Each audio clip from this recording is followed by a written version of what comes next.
computer. Good. Hi, everybody. Welcome. I'm Aurora. This is Lessons for Full Spectrum Humans. This is level 1, lesson 5. And officially, this is called Mastering the Mind. So this is all about meditation.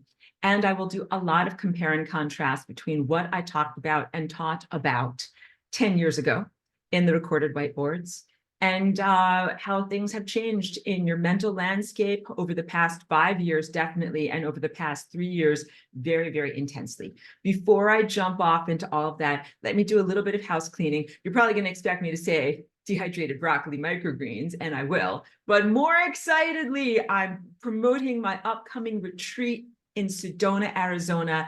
That's in mid-May. So it's coming up in just about 2 months. Super, super, super excited to be able to be creating this event for you.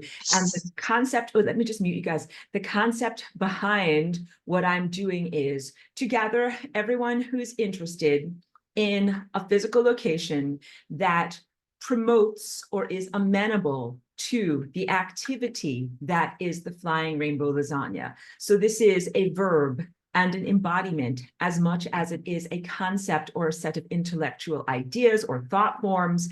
It's something that I do, and there are things that I do in my day and the way that I set up my life that foster the building and cultivation of this flying rainbow lasagna energy field. So I say that this activity, if you do it for 5 minutes or for an hour a day, an hour would be a lot of lasagna, and believe me, this is like the fruiting body, the visible above the surface, like when you see a mushroom, that's the visible above the surface part of something that's an extensive below the surface mycelium. And this is my opportunity to be able to share with all of you how I do my day, how I cultivate the energy needed to make that leap into the next highest dimension. So it's going to be an immersive intensive. I'm not calling it boot camp because that sounds highly militaristic. And this is really a beautiful artistic expression, even though we are in spiritual battle. And that's part of my compare and contrast of how I spoke about things 10 years ago. But you have to carve an area for yourself, like an area of clarity, to be able to do something like flying rainbow lasagna amidst all of the impediments. And those impediments are things that are like 5G force fields and other forms of electrosmog, overhead power lines, just the emanations and crapola, sorry for saying so, of other people, just their discombobulation. And also the cares and requirements of daily life, your chores and things like that. A lot of those things fritter away lasagna energy because it's really a magical or supernatural activity. So this retreat is going to be amazing because I have very intentionally selected the retreat center. It's a beautiful place that is just a few miles outside of Sedona, in the desert with the beautiful blue sky, minimal overhead power lines, because those really do kind of like cut into your energy field and your expansiveness and ability to connect with the sun and the stars. Has beautiful view of sunrise and sunset, beautiful starry night, you know, that you'll be able to see the night sky with minimal light pollution. So that's one aspect of it. There's a beautiful place outside, like a large deck where we'll be able to do our dancing, because ideally, optimally, dance outside, connected to nature in beautiful sunlight. And food is also really essential in terms of fostering the lasagna energy field. You got to do sun gazing and feed your light body. You also have to feed physicality, your somatic cellular form. And I have a wonderful private chef. This is Chef Dave War. He owns and operates the Chocolate Tree in Sedona, Giving Tree Cafe in Phoenix, both of which are amazing, which you should go there if you're in the area. Go there and eat those foods immediately because it's so good. Wonderful, like healthy desserts and vegetarian, very mindful, very intentionally sourced products that he puts into his foods. So my retreat is not fully vegetarian. I am not a vegetarian, but we will be having the highest caliber, most amazing food that is filled with pure light and prepared with wonderful, mindful, loving intention by a private chef. So you don't have to do any food prep. You don't have to do any cleanup. You can focus 100% on flying rainbow lasagna activities. And also I'm going to teach everyone about body cultivation. And it's funny, when I first came here as a walk-in, so for people who are new and are just catching my video, I am a galactic walk-in. I've been here about 22 years. And initially I was very sheepish about like being in my body. I didn't even really call it my body. And I would be like, I don't know how to run this thing. You know what I mean? Just like, I didn't know how to run laundry machines. I didn't know how to run dishwashers. I didn't know how to run a human body in this form, because I have been in a human body, but at a very, very different time on our planet. And that, Steve is saying yes. Sedona, Steve is a wonderful new student. You're all wonderful students here, but we welcome you to the class, specifically tuned in for this semester to be able to get foundation and comprehensive foundation muscles to be able to be a part of the retreat that's coming up in a couple of months. So I'm very pleased for that, because it really, I wouldn't say it's experts only, but it really is geared, everything I'll be sharing really is geared towards people who already have a concept of what we're doing, so that I can show you what I'm doing with my body and with my energy field, and you'll get it, and you'll totally take it and run with it. So food prepared for you, and then everything else that I do during my day, like waking up and creating music, the other forms of expansive thought structures that I engage in. And then also, I call it light exercise, because I teach everyone about the foundation muscle building that you need to be able to do some of these motions and movements. And like I said, I was a bit sheepish, because when I first came here, I was not an expert about nutrition. I didn't know anything about food. I just basically knew food goes in here, just like you when you were a tiny baby. And I had to learn all about food and digestion and microbes. And then I also had to learn about food additives and scary things. I'm making a scary things face. I hope that AI does not choose that for my thumbnail. AI has been pretty kind to me in terms of the thumbnails that it chooses so far. But now I know what I'm doing with my body. So I definitely have figured out the tips of the trade over 20 years of being here, of how to eat food, what to eat when, and what are the muscle building and really posture building, like the foundation muscles that you use for holding up your spine and being able to do things with your body. It all translates to all of the activities throughout your whole day. So just very briefly, lasagna does not happen in a vacuum, like a contextless void. It happens in a context. And a big part of this is also creating a wonderful social context where we have a rapport that is here in this class. And I love you, and I love being able to share my intellectual concepts. This is even deeper than that, to be able to form bonds of friendship and emotional caring between participants. So there will be plenty of unstructured time for you to be able to talk with and learn and grow and share from other people, because storytelling is also a big part of like how you learn and grow as a person. So I do a little bit of that here in class when I tell some of my fish out of water stories and things that I got hilariously wrong when I first came here as Aurora, and all of my social faux pas and other things like that. But I'm sure that everybody has their own meaningful personal anecdotes and things that they enjoy sharing with others. So it's going to be a lot of opportunities to be able to do that too. So that's my brief description. I have so much more to say about it, but I really want to devote our time to class. So if you're interested, you can find the entire description in the link that will be in this video. If you have any questions about amenities or travel arrangements, you can contact me directly. So trying to do the best that we can in order to facilitate if people are flying in, so that we can pick you up at various different airports or help people to coordinate getting to Sedona itself.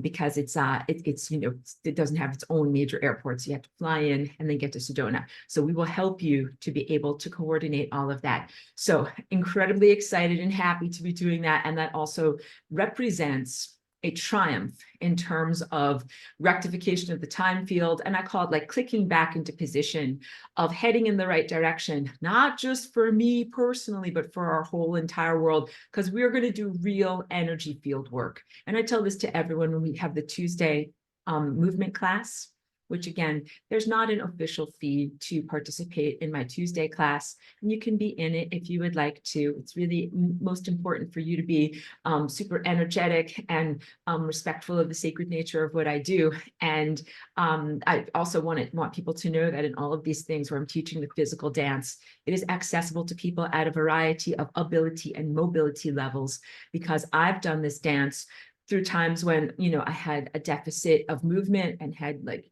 injuries in my spine and other things that I couldn't move effectively, and then have healed and grown, and now I have greater levels of capacitation.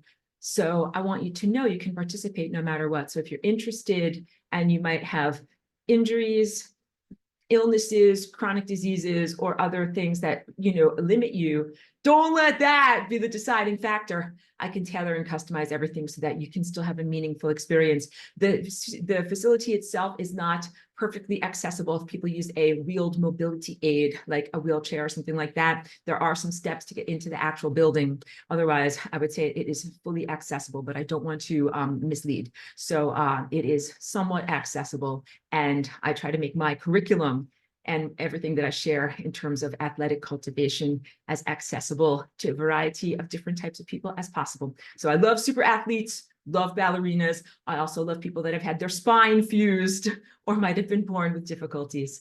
You're all important and good, and I want you all to know that you're welcome to be there. Okay. All house cleaning is now done, and now it is time for me to begin with level 1, lesson 5, mastering the mind.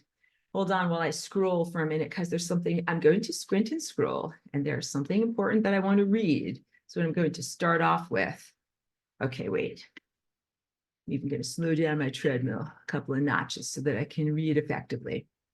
So usually I kind of warm up everyone and get to reading this quote. I'm going to start off today's class by sharing this quote. It comes from I want to make sure I'm saying the correct book, Active Side of Infinity by Carlos Castaneda. My sharing of this quote from his work is not a complete endorsement of him as a person. It's a little sketchy, actually.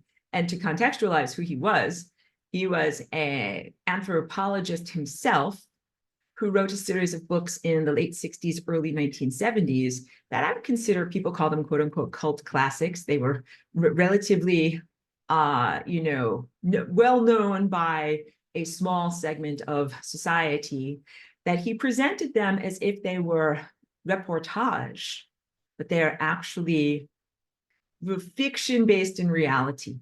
So his characters are composite characters. His main character, so he represents himself as Carlos Castaneda in the books as an academic traveling around Mexico and meeting different shaman and people that are called curanderos, healers, and also sorcerers is their self-applied descriptive term, magical people doing magical things. In order to protect their identities, he fibbed about who they were. He did not give actual representation of the tribes that he was interacting with in terms of the indigenous people or the names of the people that he interacted with. So it is a somewhat fictionalized account of genuine experiences that he had, I'm certain with some embellishments. And Don Juan is one of the main characters that guides him and teaches him in his life on his journey. And Don Juan is a composite character, a combination of many, many genuine people that he met, that he wrapped up in one candy wrapper and turned into one character. So there is no actual Don Juan. Don Juan de Castaneda is a fabrication, but is a worthwhile fabrication, in that these books were used to be able to share with Western industrialized society some groundbreaking, earth-shaking, whatever, like just whatever, knock your socks off type of information that was really only palatable in society at that time, given in a certain way. So that's why all of these, some identities have been changed to protect the innocent, as they sometimes say in some of these crime recreations, but it's not about crime, but also to make something palatable and accessible to a group of people in terms of like North America and Europe, who really were quite alienated from these concepts and these practices, okay?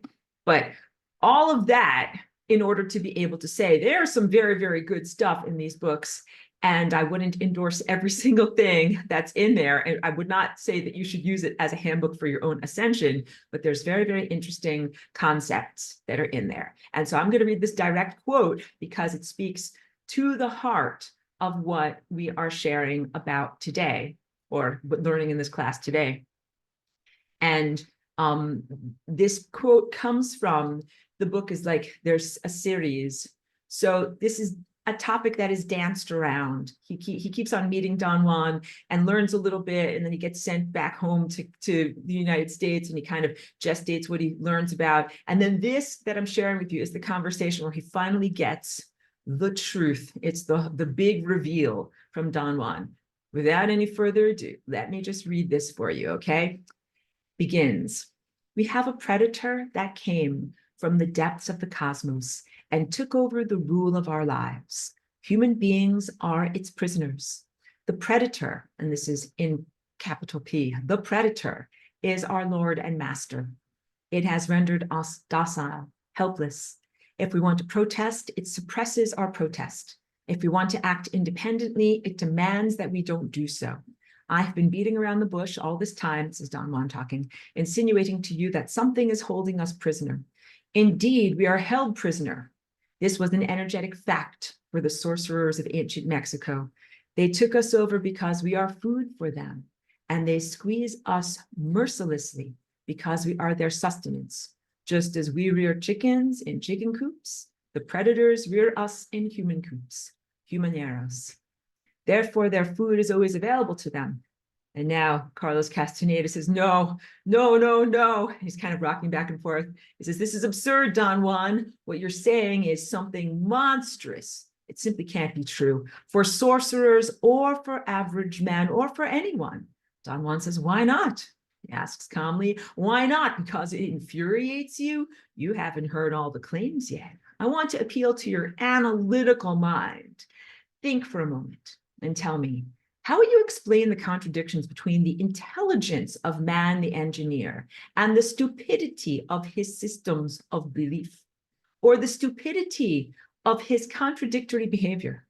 Sorcerers believe that the predators have given us our systems of belief, our ideas of good and evil, our social mores. They are the ones who set up our hopes and expectations and dreams of success or failure. They have given us covetousness, greed, and cowardice. It is the predators who make us complacent, routinary, and egomaniacal. And Carlos says, but how? How can they do this, Don Juan? He's somewhat angered further by what Don Juan was saying. Do they whisper all of that in our ears while we're asleep? And Don Juan says, no, they don't do it that way. That's idiotic. Smiling. They're infinitely more efficient and organized than that. In order to keep us obedient and meek and weak, the predators engage themselves in a stupendous maneuver. Stupendous, of course, from the point of view of a fighting strategist. A horrendous maneuver from the point of view of those who suffer it. They gave us their mind. Do you hear me? The predators give us their mind, which becomes our mind. The predator's mind is baroque, contradictory, morose, and filled with the fear of being discovered any minute now. And Don Juan says, I know that even though you've never suffered hunger, you have food anxiety, which is none other than the anxiety of the predator who fears that any moment now, its maneuver is going to be uncovered and food is going to be denied. Through the mind, which after all is their mind, the predators inject into the lives of human beings whatever is convenient for them. And they ensure in this manner a degree of security to act as a buffer against their fear. The sorcerers of ancient Mexico were quite ill at ease with the idea of when the predator made its appearance on Earth. They reasoned that man must have been a complete being at one point, with stupendous insights, feats of awareness that are mythological legends nowadays. And then everything seems to disappear, and we now have a sedated man. What I'm saying is that when we have, pardon me, let's start again. What I'm saying is that what we have against us is not just a simple predator. It is very smart and organized. It follows a methodical system to render us useless. Man, the magical being that he is destined to be, is no longer magical. He's an average piece of meat. There are no more dreams for man, but the dreams of an animal who is being raised to become a piece of meat. trite, conventional, and imbecilic. Boom. That is tough stuff. That is tough, deep, profound, maybe difficult to hear if it's your first time hearing it. If you're a returning student, I read this every semester, so you are probably already well aware of it. But every time I reread it, it is evocative of more and more insights. The number one thing is the allusion in this, the ancient sorcerer, the sorcerers who recognize that humans weren't always this way. And I know that he says man when he means humanity. It's old style writing. Humans weren't always this way. Humans weren't always so mundane and secular and having such small, minimal dreams of just trying to have enough food to eat, basic dreams of food and shelter and security. That humans, the true nature of what it is to be a human is to be magical and expansive. And like the quote says, to do things that would be considered from this standpoint of who you are right now, superhuman, legendary on the level of mythological, almost incomprehensible in terms of being something that a human being can do. And people used to do that all the time. That is the realm that I refer to when I talk about ancient/concurrent Atlantis. That in that realm, we are all immortals. And that's who you really are. And you've been incepted into this layer of reality. So that's like a dream within a dream within a dream. But the real you is out there dreaming somewhere. And that version of your body is like a super being, literally like Superman from the cartoon series. And Superman has an alter ego, a pretend version of himself that he portrays in order to navigate human society and not attract undue attention. And his alter ego is named Clark Kent. And he puts on a pair of glasses, slicks down his hair, kind of wears clothing that covers up his super muscles and walks around pretending he's a regular guy.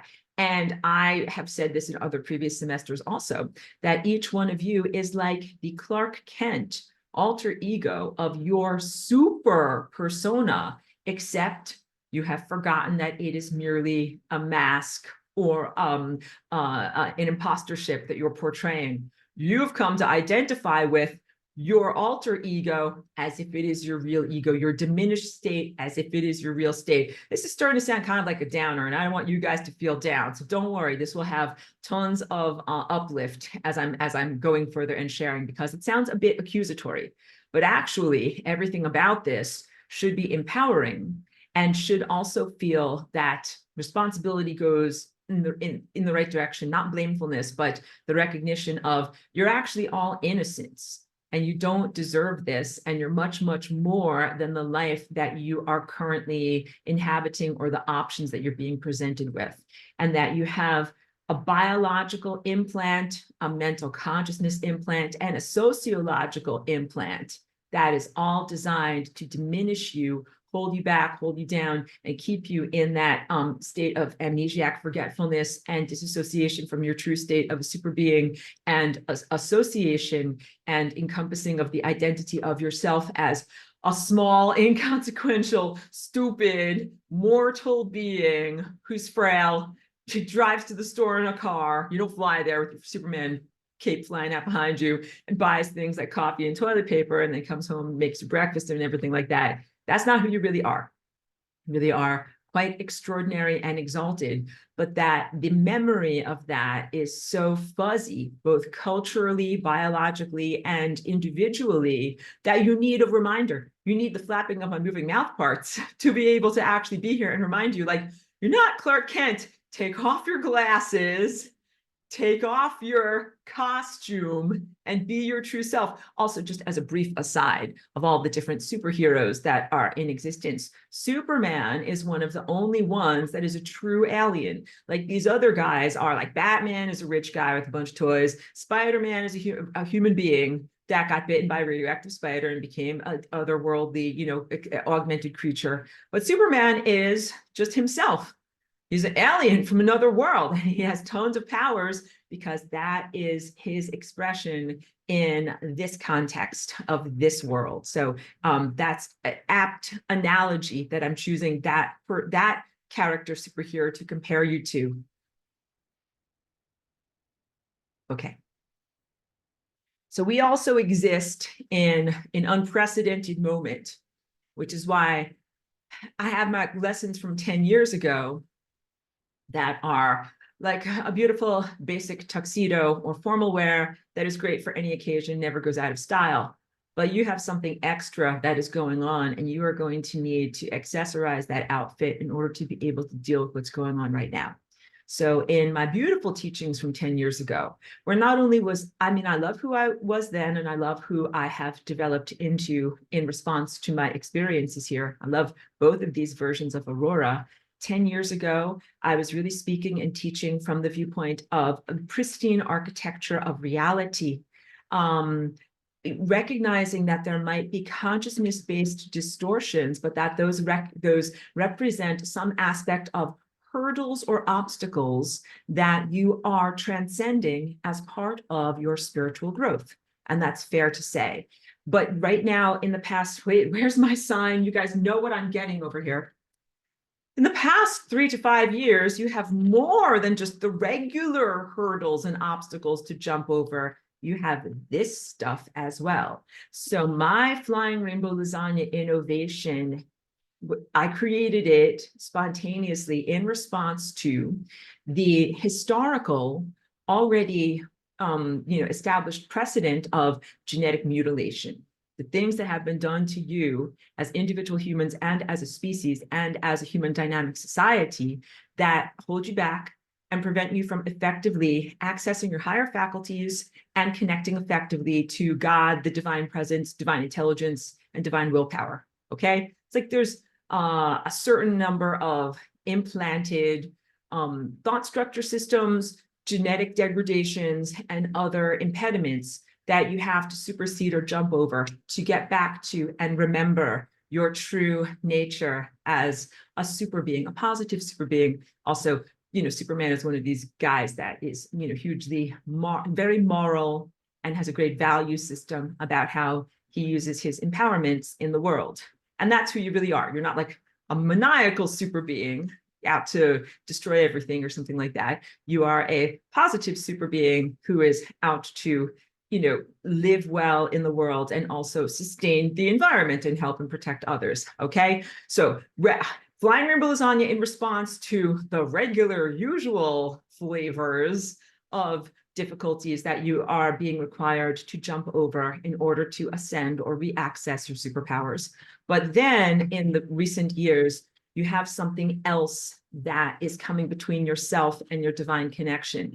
And this is purely technological. So I have to make a huge distinction between the things that are consciousness residues. So for new people, I've been holding up this chakra shape all throughout my classes, and I teach you about how you are a point of consciousness that is circulating through this field of possibilities and probabilities. And we've touched lightly on the concept of the things that are stuck on the membranes of death, that these are consciousness residues, putis, those pesky occupiers of the interstices, and that those represent things that were at one point alive.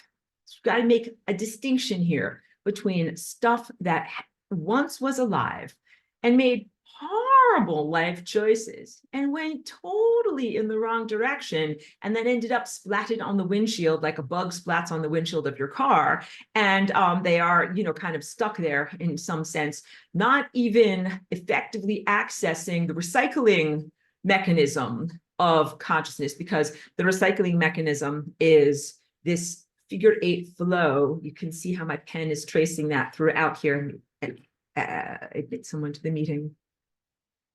The flow of energy through the membrane, which is the membrane of death, which is interstice or a place between worlds. That energy is supposed to just wash you away, wash you back to the beginning, kind of cleanse everything that you did wrong, and then give you the opportunity to reassemble and try it again. So the putis are consciousness residues that effed up really bad. Not only did they F up really bad in terms of doing their math homework wrong and reaching the membrane of death, because if you die, it means you did something wrong somewhere, not necessarily that you are an inherently bad or evil person. Good people die because they make wrong calculations. Then good people learn, are exposed to the fire hose of truth, get dissolved, go back to the beginning as raw ingredients, and reassemble and move in positive directions towards soul evolution. They reconstruct in better configurements. These consciousness residues that are putis, that are stuck on the membrane of death, they are not dissolving. They're not dissolving, they're not learning, they're not evolving. So not only did they play incredibly bad music in their life that brought them into that position, they are somehow not accessing the very benevolent mechanism of being able to show them their mistakes, rectify or learn from them, and then go in positive directions. All right, so you have to make a distinction actually amidst all of these types of organisms or levels of entity or awareness. Good people like you, people in my class, you are the best people. You are the best people on earth. And you, if faced with bad math or that, neutral assessment that you have made mistakes in your life that brought you down the wrong pathway of time, like you drove down the wrong road and you made a wrong turn. And if somebody tells you that, because you're good people, you're like, oh, look at that. Like, look at the map. I'm in the wrong spot. Oh my goodness, I got to get back on track. As a soul, I got to get back on track. And that's what you make your effort to do. All right. So first distinction is between you guys and then this other stuff that is puti type energy, which is intentionally mistaken, intentionally malevolent, not just accidentally stepping on someone else's toes, but very intentionally, like with steel-toed boots, like thrashing on other people's toes, bull in a china shop, making tons of destruction, and knowingly doing so. But then both of those categories must be set aside and be separate from this stuff, because this stuff doesn't have a soul. So you've got you, good guys, have a soul. And even these like horribly mistaken putis have a type of soul, meaning not just that they have a Casper the Ghost etheric body, but that they have a trajectory, a story, a narrative structure of who they've been and where they've been and what they've been doing, a causality structure that brings them to where they presently are, making trouble for you and me and everyone. And so a lot of the teaching that I did from 10 years ago were in reference to, and this is what could be erroneous in light of the presence of this stuff, the sense that that is still consciousness on its journey, and you can wish it well, and you don't have to judge it, and you can be like recognizing that at a certain point, it's going to dissolve and evolve. It's going to go through its learning process, and that it at one point served a purpose. We'll talk about predator, because that word that is used in the Carlos Castaneda quote is very, I want to say, intentional. Why I'm talking about that. Oh, I want to see what Pedro says. Pedro says, and Superman gets his powers from the sun. Exactly. From that funky yellow sun. So we thrive on sunlight. And Superman also thrives on sunlight. Absolutely, absolutely. And the upshoot of what I'm teaching about here is basically you should always have a direct beam of light coming from the sun inward through your higher faculties, feeding your entire apparatus of your being, uplifting you with not only nourishment, but also with idea, structures, thought forms, and guidance about how to move forward. And that you've had something that cuts you off from that connection effectively. And that something, I'm just going to tilt my camera right here, is right about this level, the solar plexus, the yellow chakra. And there's nothing inherently wrong with having a yellow chakra, because sometimes people in the new age are like this. They're like, I don't like my hair, chop it off. Having a bad hair day, just amputate. Having a bad yellow chakra day, just amputate, get rid of it. No, clearly I do not believe in that. So if you're having a bad hair day, you need to detangle and deep condition, all right? And if you're having a bad yellow chakra day, you know what you need to do? You need to meditate, which is the purpose of what I taught about 10 years ago, contextualizing what meditation is and why it is important. But you also have to know that when I talk about not fighting back and cultivating non-duality, that lesson from 10 years ago, if it were applied here today, would be disastrous. I am very pleased that I am here today in order to defend my work, like the way you defend a PhD thesis. I'm here and I can articulate and I can say to you, that was the right approach for back then and what was going on then. But you cannot have that approach now because you have something extra going on right now. And the extra does not have a soul. So the things that are putis, that are consciousness residues, they have a consciousness and they have a soul.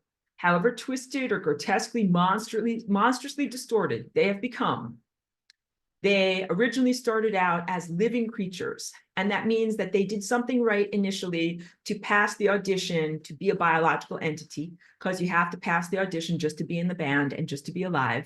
And then they made horrible choices while they were in the band. And I use the analogy, smashed their guitar on stage. So not only like played bad music, like imagine like poorly tuned, not good tempo, very simple lyrics. All right, non-impressive lyrics or just general screaming, and then smashed their guitars on stage that destroyed their bodies using different forms of technology, and then ended up in this semi-state that is being stuck on the membrane of death. But I hesitate to even use the word being.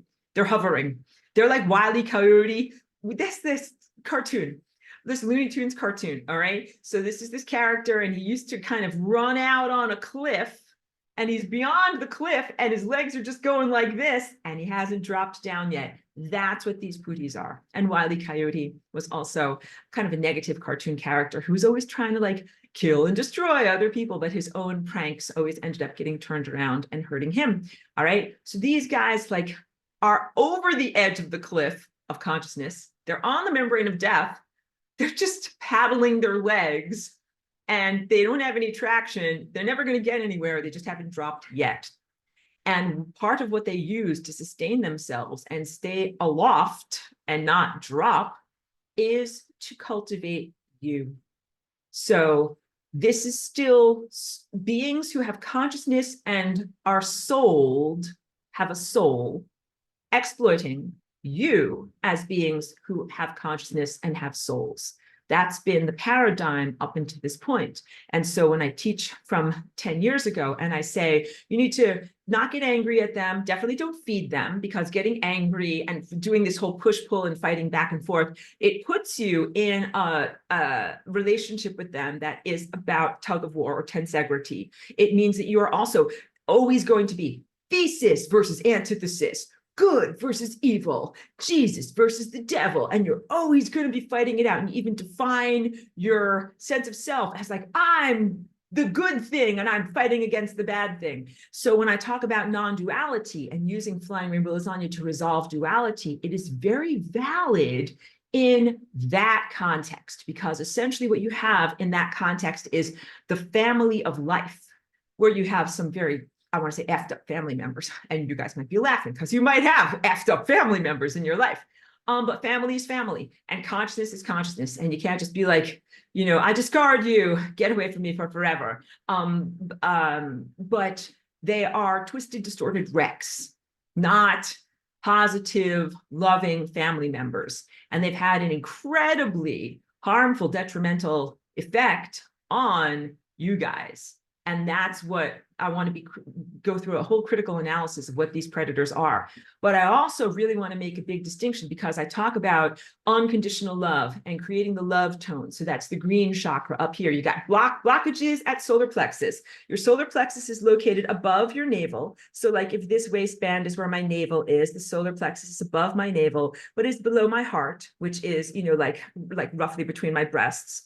And your heart is the foundation for everything that you are doing. And I also have to make this distinction that, as I was talking about this last week in our lecture, the difference between universal or cosmic love and like love, like I love you, I really, really want to be your friend, or from that silly movie, Wov, twoo wov, like princes marrying princesses and stuff like that. Now, true universal cosmic love does not require a partner, and it is not mammalian, which what we're talking about when I say love, I'm talking about affection, when you want to kiss and hug and snuggle and possibly procreate with another alive being, another organism. And that's a beautiful level of reality. Please recognize in your anthropocentrism that it is innately mammalian to do that. Like that you are expressing the epitome of what it is to be a mammal. And mammalian emotion centers are below your waistband, here in your guts, in your orange chakra, where you have not only reproductive organs, but also your intestines and all the neurotransmitters that are manufactured in your intestines. You've got hormones and neurotransmitters that give you feelings, and also your food that gives you feelings.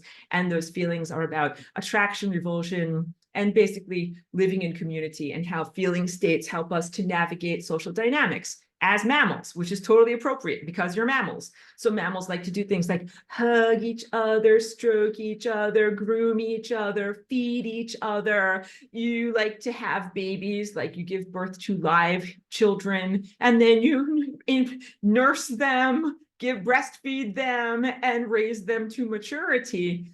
That is not what like reptiles or insects do. Reptiles and insects, they don't hug, they don't snuggle, they are not interested in tactile forms of affection. So why you don't really like, like you have a pet cat or a pet dog as a mammal, you hug them and kiss them and brush them. Like some people do have like pet whatever snakes or something like that, but like you don't pet a snake. You just let it sit there in its tank, and then once a month you feed it like a mouse or something like that. Like it's not the same. And also, if you need to go away for a month, just like feed him a mouse and go away. A reptile doesn't care. It doesn't need you to talk to it and hug it and stroke it. But you can't do that if you have a dog. You have a dog and you just give them like one bowl of food a month and then leave them alone in a room, like that is torture for a mammal. So mammals have a totally different emotional state and levels of requirement. P.S. Let's just have a positive cleansing and not think about mammals being tortured. But thank you so much for all the well wishes on my little dog, Cheeky. She was ailing last week, had a bad tummy ache. She's cast iron. That dog is great. She's back on her usual hijinks and her usual energy level. And I'm certain that she will come out and say hi to us very, very soon. And I have all of the bribes prepared for her for later. But that I really appreciate it, because that's also a mammalian thing. You're like, oh, I like that cute dog. I'm gonna, think positive thoughts and send positive thoughts. Reptiles and insects don't do that, okay? So this is the positive lens through which you perceive the world. Oh, Cheeky, Michelle is saying she loves you. Cheeky can hear you. She's in the bedroom. It's so beautiful. But that's an important part of being a mammal, is the rapport between giving and receiving affection. And that's part of why we have cats and dogs that live with us. And it's also part of why we have nuclear families. Again, fish do not have nuclear families. They deposit some eggs and then maybe some sperm goes on them and then maybe baby fish come out of it, but they are not like all swimming together, the mommy fish, the daddy fish, and the baby fishes, and they don't all like live together in a little fish house. Like they don't do that. They don't do that. But humans do that. And we not only have the nuclear family in your little house, we have whole little communities of nuclear families. And that is a big part of what it is to be a human mammal, where you are living in community, and your feelings, your emotions at the level of orange help you to navigate your community. But all of that is very, very different than unconditional love, which is up here. And unconditional love for many generations was looked at as the pinnacle of development for humans. It's not the pinnacle, it's the epicenter. So it was looked at as the ultimate of what you could become, and that it would take a lifetime of effort to be able to become that loving and unconditional. It was looked at as like only for holy people, people that live in retreat from the world, in a monastery or in a cave somewhere, but that it wasn't for everyone. And I am here to tell you, not only are you guys immortals in disguise, but also that unconditional love is the basis, the very epitome of who you are as a cosmic being. And that's not only for like most special rock stars to achieve. You're a spiritual rock star. You're all spiritual rock stars, and you're supposed to achieve unconditional love. And that's supposed to be just the basis of your reality in life. And that there have been these different impediments that have been placed in your world to prevent you from being able to attain the tone of unconditional love. So let me also explain and describe what real love is. It doesn't really require a partner in the same way that mammalian affection and commitment in relationship requires a partner. Universal love, you can be in love with life, time, aliveness, the capacity to be alive. You can be in love with something that is an abstract ideal. What it really means is that you are in a balanced state of giving and receiving. So the expression of unconditional love in time, like if you are in love with time, what you would be doing is receiving one moment per moment. And I talked about this in this semester, individual moments of your life separated at the Planck length in terms of the definition of the structure of time and how you move through each one of those static moments, but you add the integument of the next dimension of movingness so that it doesn't look like you are static images. It looks like the world is full of moving things because you add that integument. And when you are in love with time or in love with the universe, you are receiving one moment per moment. And this is radically different than anticipating or grasping for the future. Imagine I'm kind of like always off balance, like I'm reaching for something. That is anticipation if it's positive, anxiety if it's negative. Anxiety is when the tendril of your mind reaches forward towards many, many undesirable outcomes. Like maybe someone I love is dead in a ditch. You're reaching for futures you don't actually want to experience. So anticipation is like, I hope I get to go live my dream or go to Disneyland or get an ice cream cone. It's reaching out your tendril towards what you want, positive and good. But anxiety is the flip side to that. And it means that you're grasping forward towards something you don't want. And both of those activities are not ideal in terms of creating a love tone of pure acceptance and celebration of the moment, because it puts you off balance. Instead of being focused and balanced in the moment now, having this food on your plate right now, you're thinking about several meals into the future of what will be on your plate, of what you will be experiencing in time. And it's a little bit disrespectful to what you presently have. And it also means that you're not focusing all of your sensory apparatus of experience on this moment now. So it's a bit of a disrespect and throwing out the window what you've got right now while you're expecting and anticipating what will be happening to you in the future. And then we balance that with depression. When I say depression, I'm pointing behind me because you could imagine if I had really long hair, like that stretched out several miles behind my head, and that I'm like walking forward and trying to have a good life, but my hair is all like tangled up on like branches and twigs, and it's got whatever, like a small raccoon living in it. That's all, I want to say, crap from your past, but it's unresolved and undigested emotional experiences, including trauma.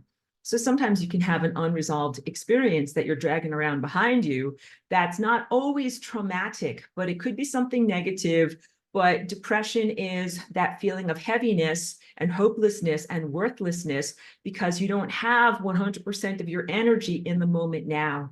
You've got a 5-mile long trail stretching out behind you of unresolved emotional experiences and issues that make it so that you cannot be here in this moment with clarity and with freedom and with expansive movement. If your hair was 5 miles long, like that would really drag you down on your scalp and your spine and all those things. It's a heaviness.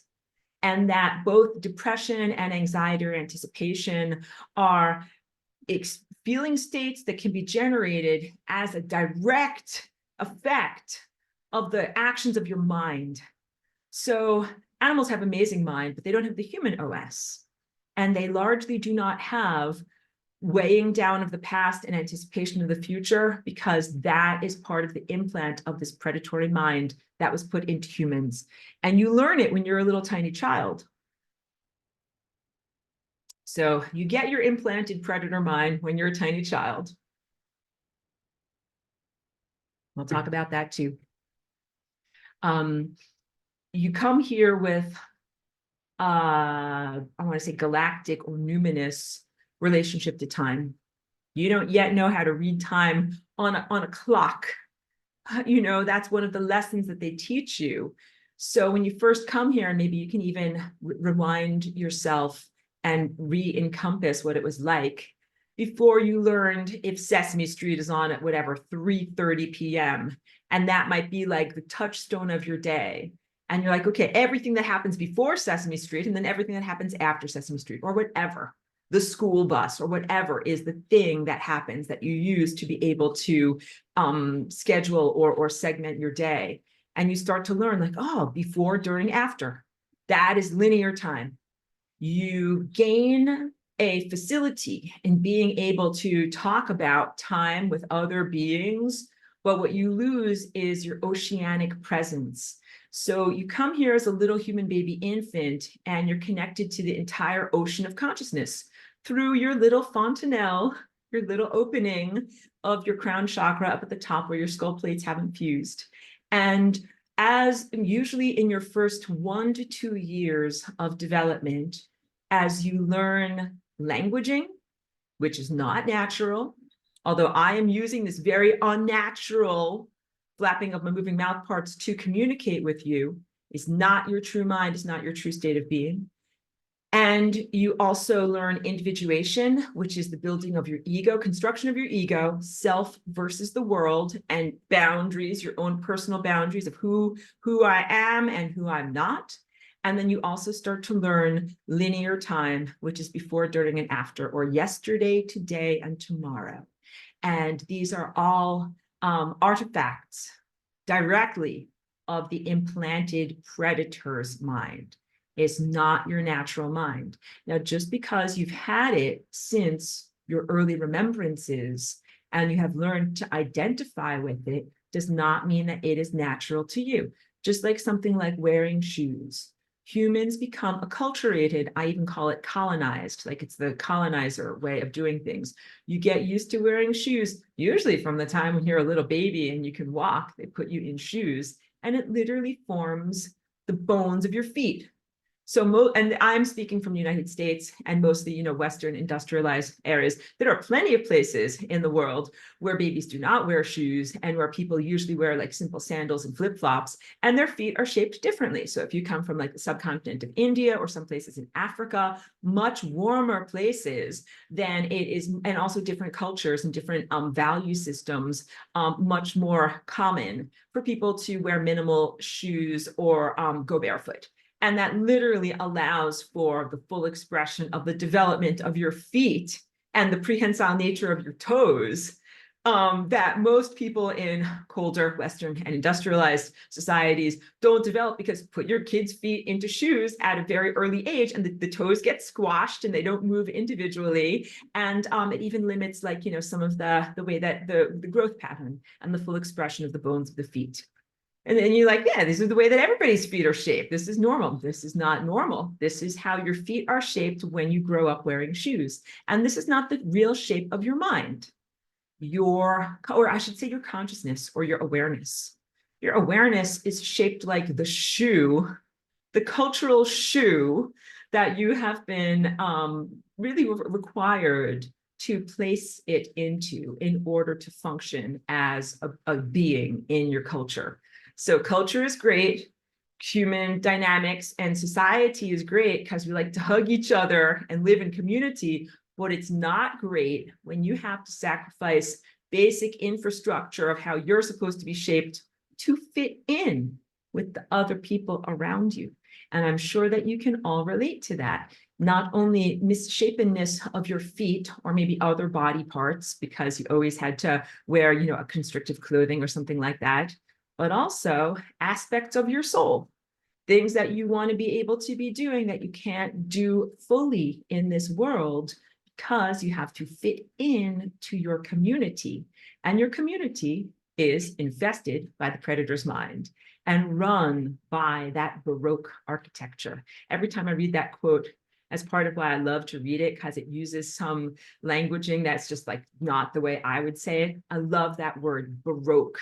So Baroque is actually a school of art from a particular era that was very like wildly, this is not an official art word, but the word is ungechachkud. That's like wildly decorated with all these carvings and all these different things.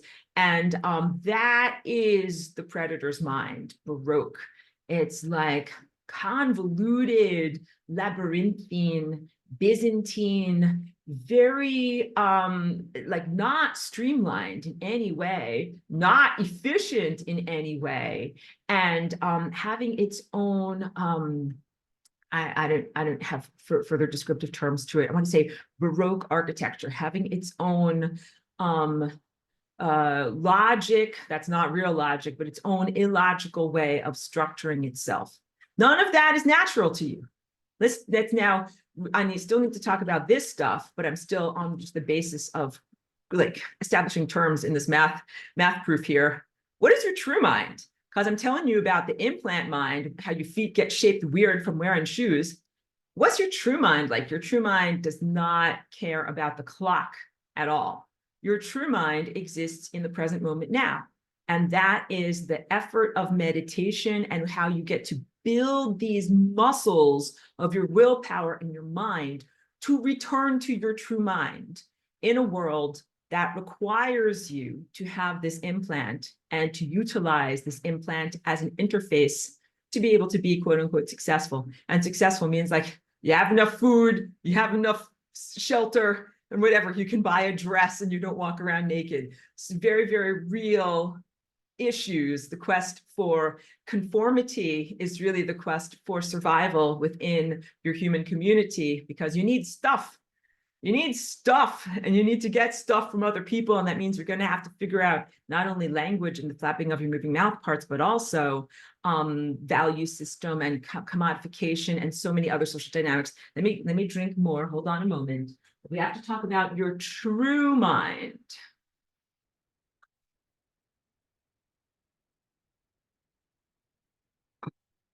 Your true mind is really the version of you when you came here as a little baby infant.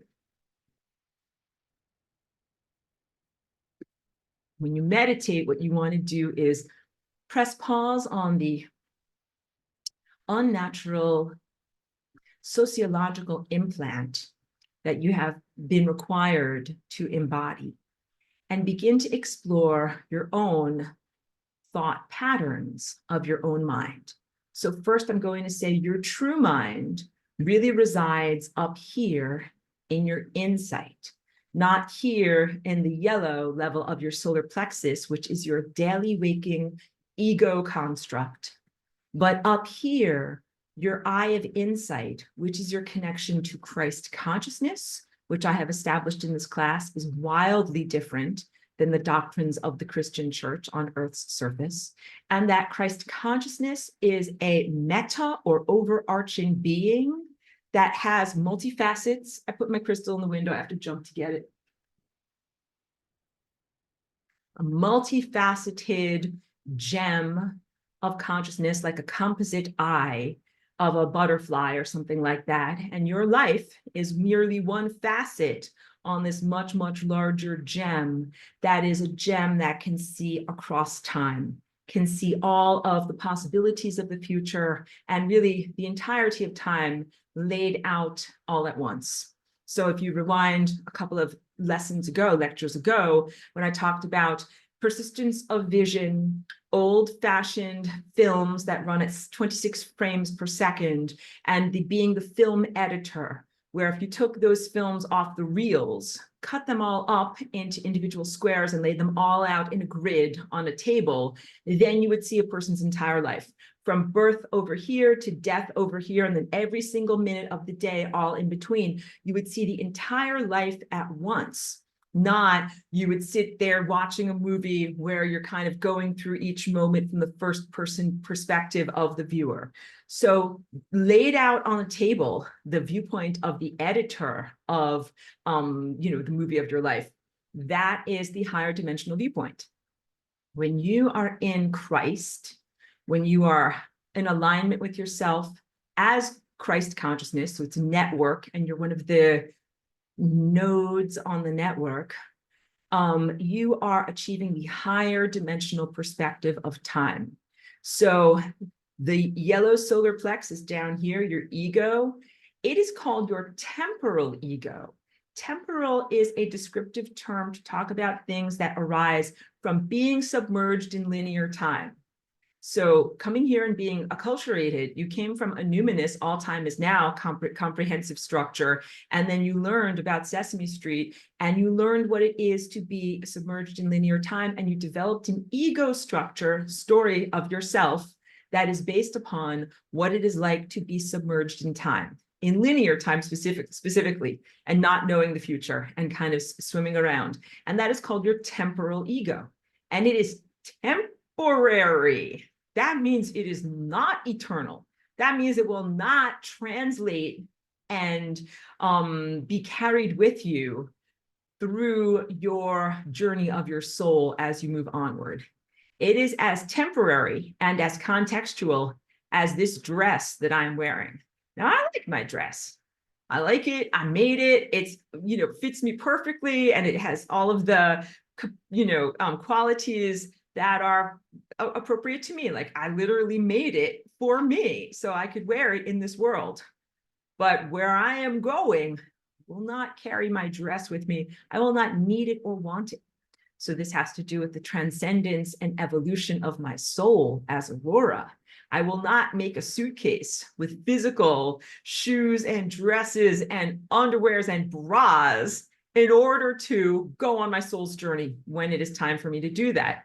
All of those clothing items are appropriate to who I am and the type of body that I am in, I should say, here now. And that when it is time for me to evolve, these things will lose their relevance. I will have a completely different form. I will be a completely different form of matter. I will have a different set of prerogatives and requirements in order to sustain me. This dress will no longer be relevant other than as like a relic in a museum. And you'll look at it and be like, that used to be my dress. I can't believe I used to wear stuff like that. But yes, that's what we used to do. It's temporary. So with temporary stuff, you celebrate it while it is relevant. Because I'm like, I need this dress right now. You got to have stuff like this in this time place. Same thing with everything else that is temporary and relevant to who I am. So here's like my computer printer and stuff that you can see in my background here, my art making equipment, my spoon and my cereal bowl in my kitchen. Like these are all the things that I need for my life right now. But there will come a time when I will evolve and be in a different state of experience and rapport with, the world, where these things will no longer be relevant. And I'm happy that I have them right now, but I will not pack up a big giant moving haul in order to carry or schlep all of those things with me into my next level of experience. So think of that with your temporal ego in that sense. Your temporal ego is distinct from your eternal self. There are certainly areas of overlap. In fact, if you have constructed your temporal ego well, it should be a fair translation, a fairly accurate translation of who you are as an eternal soul.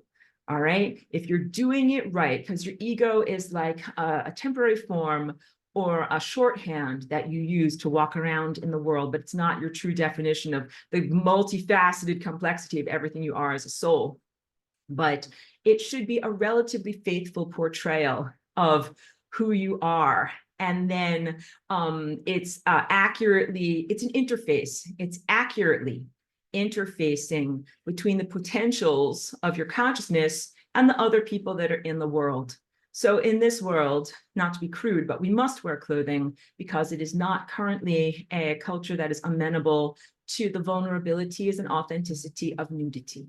In fact, this culture doesn't have anything that equates to healthy, non-sexualized nudity. You guys ain't ready for that. You got to wear clothing. And that also is the same as consciousness. Can't just walk around as a nude, unclothed consciousness, which is essentially what little baby infants are and what some developmentally disabled, quote unquote, or nonverbal people are, but they simply do not have that interface. And they're incredibly valuable as consciousnesses, but that they cannot find a way to communicate and translate who they are as an abstraction into the world of other people. So mostly the impetus to develop an ego presence and to wear clothing and to not just walk around as a nude, unclothed soul is to be able to be accepted and appreciated by those around you. That's the idea. You're building a construct that should be a faithful representation of who you are as an abstraction so that other people around you can even get what you are because they are all disconnected from source at this point. You're not supposed to be disconnected from source. So when Don Juan and Carlos Castaneda talk about mythological time of before humans were so degraded, in that time, guess what?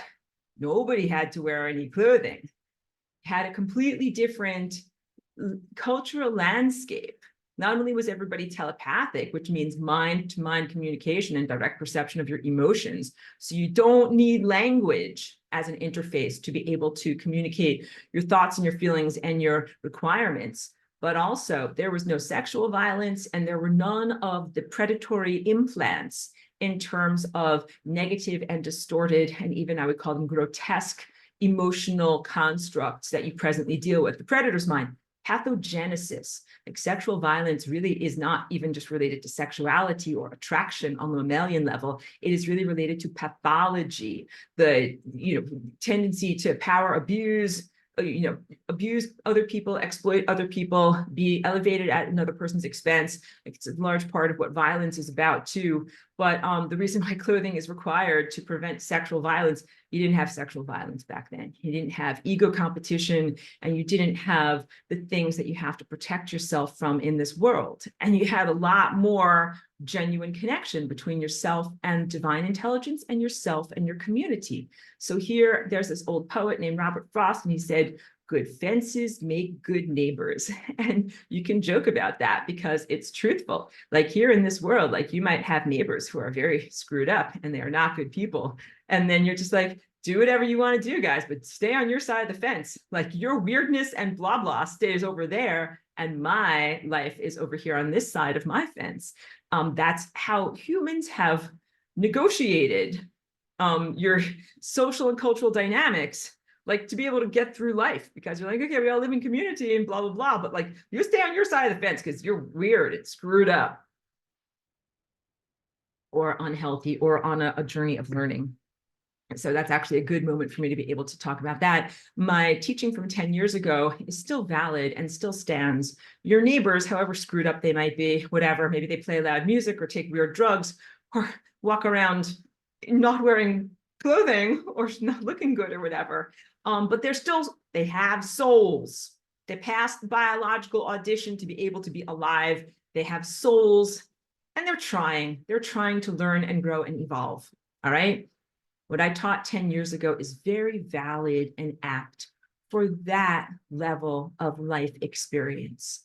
And this is similar to, the teachings of Jesus Christ. He was a great teacher named Yeshua. He was here 2,000 years ago. They kind of created a persona and an alter ego out of him and a very, very flawed and distorted religion and set of dogma. But part of what he taught was specifically aimed at other people who are human beings on a journey of consciousness with a soul. Everything about forgiveness and the recognition that others are still on a journey of learning, that all of those beautiful teachings are totally valid in the human family, in a family of consciousness that is going through its inevitable journey of evolution, that you apply all of those rules about, loving your neighbor as thyself and forgiving and not being angry at the diminishments or foolishness of what people do, because you recognize they're on a journey and they're still learning. They're still getting their SHIT together.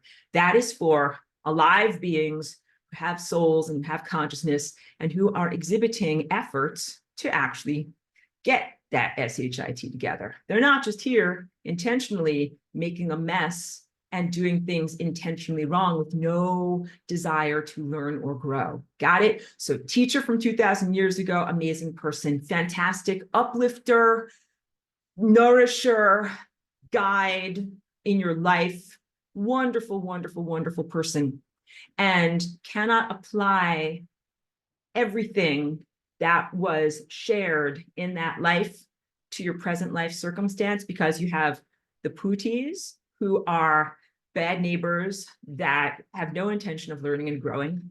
So if you presented yourself to them in forgiveness, if you turned the other cheek to them, they'd be like, thank you very much. I will torture you indefinitely. They don't care. They're not going to learn.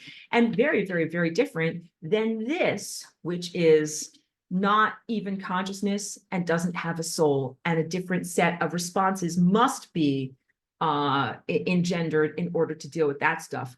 I think I just heard, hold on a second, did I just hear, yeah, this is worth taking a break from the curriculum in order to say hi. Master Cheeky is here. Let's get a little hug. Get a little hug. You can tell Cheeky's doing great. She's doing much better. She's doing great. Her appetite is great. So we're very happy to see you. Thank you for joining us for class, Cheeky.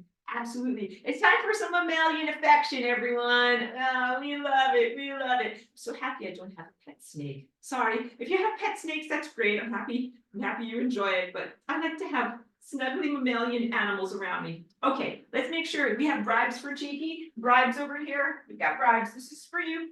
Eat it. Okay, go eat your bribes. It's in your dish. I gave it to you right there. Okay. Oh, and let me just move this. Oh, hold on a second. Thank you very much. You know what I had? A big giant, oh my goodness. There was like a big giant dust bunny that was clogging up my treadmill here. So I'm happy I got motion, opportunity to remove that so that my thing keeps going. Yeah. Hey, Cheeky, Michelle loves you. Cheeky's eating her in a food dish. Thank you, Michelle. All right, good. Rewind, I'm going to be focusing after that lighthearted break. Back to tough stuff. This stuff does not have a soul. This stuff does not have consciousness, and it cannot be considered part of your family, cannot be considered part of consciousness evolving or anything that is alive. So you have certain responses to things that are alive or that once were alive and that are in a journey of refinement.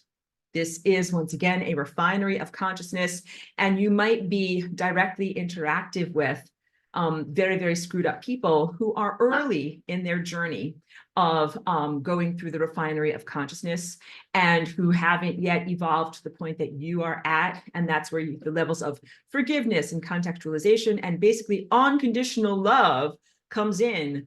So what I talk about from my class from 10 years ago, I talk about, when unloving thoughts present themselves and how you respond by simply saying no, thank you. And when you see someone who is very screwed up in their life, what fritters away your energy is the energy of judgment, which is an energy of closing down the heart. So your heart is really a clearinghouse, a central clearinghouse of all of the energy that is coming from both. Let me just press this button here and get this over here. Energy, first let's show where your heart is. So this is your heart chakra that is right here that I just circled in green. And signals that are coming from the higher dimensional, less dense realms, that's this white dot up here, circulate through all of your other chakras and then make it to your heart before they are able to then get through to your solar plexus and your emotional center and your physicality center, your biochemistry. So this is a signal processing center. And similarly, let's choose a different color, stimulation that comes from your physical world and comes through your emotions and then comes through your intellect also has to go through your heart in order to then come here to your communication centers and your true mind of insight and your true divine connection, and to be able to return to the source so that it is a two-way highway. So your heart being open, this is not merely a poetic allegory. This is a literalism as to your central processing unit of the totality of your being, allowing information signals to traverse in both directions And what that equates to is a form of acceptance of information. So when you begin to activate your higher faculties, and your higher faculties are, this is your throat chakra here, and then that's a light blue, a deep blue indigo, which is your brow chakra here, and then violet, which is, again, that little area right at the top of your skull, or even slightly above your skull, like a halo. That is your higher faculties. And this is an aspect of your anatomy that balances perfectly upon the unconditional love force field of acceptance. That's what this cleft is here. So you can see this actually emanates from your heart, and it creates a little track within which the wheels of your indigo chakra can kind of nestle and be stabilized. So in order to activate and embody this level up here of Christ consciousness, which is the capacity to see all time as now, be hugely empowered, be hugely capacitated in the level of information that you receive, you must create a force field of unconditional love as the foundation. Meditation and the cultivation of unconditional love as the necessary foundation for you to matriculate to the university of the universe, to gain access to your higher faculties, and to begin to see and perceive beyond the mundane, linear model of reality that you've been submerged in, and to gain all of the backstory, all the contextual relevance of how events are tied together. When you are the film editor and you see all time as now, you see a person's life from birth to death all at once. And you see the integument that ties together events. You see cause and effect. You see everything that has happened and why it has happened. And so in order to get to that perspective of activating all of those layers of your being, what you first need to do is, let me get the yellow color. You need to get this guy down here to quiet down, because that has been the most troublesome area of your body. That's where the implanted predatory mind is located. It's in the construct of your ego. It's in the construct of temporality and the linear nature of who you are. And it's in your human social dynamics. Your ego itself is not inherently flawed, but the way that it is being expressed is flawed because you're having to fit into a flawed society. So essentially, the motivation for that predatory mind to be implanted in this world was intentionally 100% to block you from creating the unconditional love tone, to block you from being able to connect effectively at this level up here to highest intelligence and divine willpower, and to keep you in a subjugated state that is disempowered. So that's not, this is not just like a random thing where it's like, you know, humans developed language, but it wasn't a very well done program, and everybody's confused, and your mind is talking in your mind all the time, and you can't get any rest, and you have anxiety and depression. That is not what's going on. This was like a calculated maneuver. That's why I like that quote so much from Castaneda, because Don Juan says this was a stupendous maneuver from the mindset of the tactician who is basically planning a militaristic invasion of your planet. Not stupendous from your perspective as the experiencer, horrendous from your perspective as the experiencer. That is literally the trauma of what happened or is happening in ancient concurrent Atlantis, and what brings you incepted into this layer and level of reality where you are a vulnerable mortal, vulnerable not only to, you know, the environmental difficulties like hot, cold, thirst, hunger, pests, but also vulnerable to disease and to death itself. That implant at the level of yellow was engineered to have that effect upon you as individuals, upon you as a species, upon you as a planet. It's not good stuff, and it was made to be not good stuff.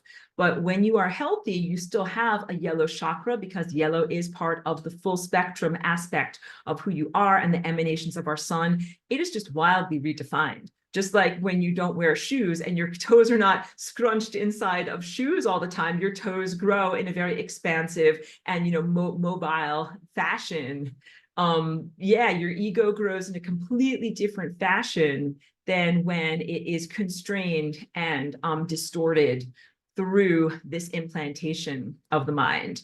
And so language, as we are presently using it, like, we got to say, clap for yourselves. Clap for yourselves, because even though language as we presently experience it is wholly inadequate in every level to be able to talk about time effectively, nonlinear time, to be able to communicate these profound inner concepts accurately, even to communicate feeling states, and that, you know, even to have a sense of self, it's so difficult to construct your sense of self, and your mind is talking all the time. Even amidst all those difficulties, we in this class are still using the flapping of our moving mouth parts to communicate these ideas and belief systems that bring you towards freedom. Clap for yourself. This is an incredible activity and very great unlikelihood. So these words are supposed to be your slave chains, and we here are using them to kind of ratchet ourselves upward into greater levels of freedom. So it's exemplified in the biblical mythological story of the Tower of Babel. If you're not a Bible scholar, in short, it is a story about groups of humans in an ancient time who worked together to build a spire, a tower that was so tall that they thought that they could, quote unquote, reach God. All right. And that this God of the Bible, who is not the real God, was displeased. And we're like, huh, this is me as God. Oh, these guys are getting a little close to me. I better smack them down. Knocked over the Jenga tower and took away the capacity for humans to communicate effectively. Essentially, Babel being at non-comprehension of language, created the diversity of languages so that now people who speak English are separate from people who speak French, from people who speak Japanese, and that nobody can speak effectively to one another, and that it is a divisive tool. That's, of course, that's not from the true divine presence. The true God, true divine presence would be so happy, would be like, come on up. I'm so happy that you're coming up to meet me. And also, I want humans to all work together and talk and communicate effectively. So it's a very, very telling myth. But that myth exemplifies something that happened in both your cultural and biological architecture, which is the fragmentation of humanity into various different non-communicative shards. So you've got Chinese people who live in one place and use one language format, then people who are English speakers live in another place and use English format. But it's not just vagaries of your mouth communications, also the structure of your neurology. Your minds are structured differently. Chinese people have a differently structured mind than English speakers. And this has to do with the characters versus Chinese characters versus English letters, and also reading downward as opposed to reading left to right, and other aspects of interpreting symbol structures. And that this is a divisiveness that makes it challenging to join together and utilize your skills and strengths to achieve your goals. You know, if all humans could communicate effectively and move past language barriers and cognitive difficulties, you would kick ass. You would be very effective. You would get a lot done. And if I just use a little bit of a pop culture reference, that movie Contact, it was from a book by Carl Sagan, where humanity got these blueprints from an extraterrestrial species for some magical thing that they could build. But the thing is, everybody got one piece of the puzzle in the world, and all of these different international thinkers had to get together and pool their mental resources and do problem solving together. And that was one of the initial hurdles that humanity in the book had to jump over to be able to start to access what is not actually point A to point B, clank, clank, pedal spaceship technology, but is actually interdimensional time twisting portal type of technology. So yeah, the necessity for human evolution to move forward into the next chapter of who and what you are, not only to create a world society, not only to become international, but to be able to find ways to leap over language and cultural barriers and all of the preconceptions and misconceptions that are inherent in all of that in order to join together. But I'm not talking about some kind of a like gross one world architecture, because you know you've got that with like the World Economic Forum and some of these totalitarian organizations that every time I say something good, there's an evil thing that's like the imposter that's like, I'm good, I'm your friend. It's not your friend. The WEF is not your friend, and like world religion and all those things are not your friends, and supposed multiculturalism is not your friends. But you recognize that from where I'm speaking, from this level of pristine architecture and innocence and naivete, and who I really am beyond my temporal ego dress, we should all get together and we should all be able to communicate effectively and work towards the common goals of evolution of your species and longevity and coherence and continuation on your whole entire planet. That's the idea. So end the divisiveness and to bring on effective collaboration amidst all different factions of humans. One moment, let me just drink a little something here. And I should go through your comments before they become irrelevant. I always do that.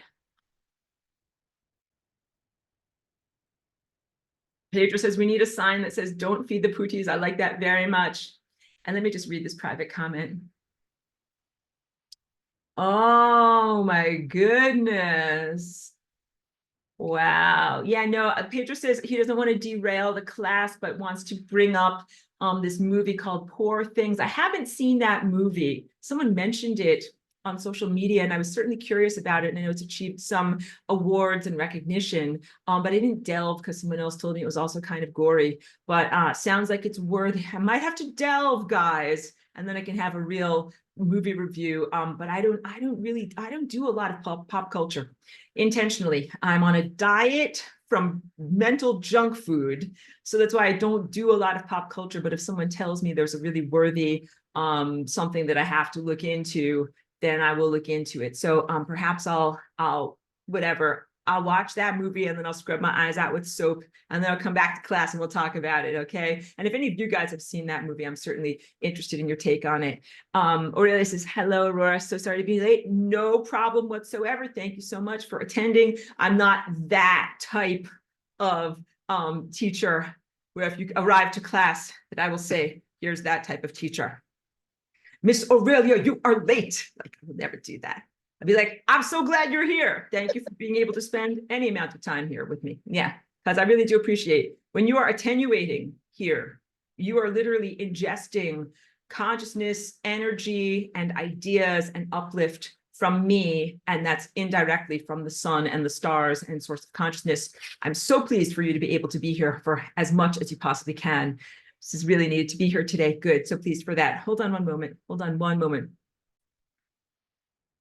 Thank you. So just refocusing on the necessity of a meditation practice in order to, I want to say, tame your conscious daily waking mind, the implant that is very unnatural that resides within each one of us, to tame it so that you may begin to cultivate a firm foundation of unconditional love and activate the higher faculties, as that is your birthright to be able to have a transcendent view of reality. So also, 10 years ago plus, people would talk about like your higher self versus your lower self, or even your lower self, red, orange, and yellow as being the definition of what it is to be human. And then your higher self, maybe not even identifying with it as if it is the real you, as if it's like some other magical fairy that sometimes talks to you and gives you good ideas, but that's all you. You are a full spectrum human. So in this class, we really don't even make a distinction. It's 10 years out of date to even do that. But you have a balance between your embodiment self and your temporal ego, and your non-embodiment self, your higher faculties, but it's 100% you.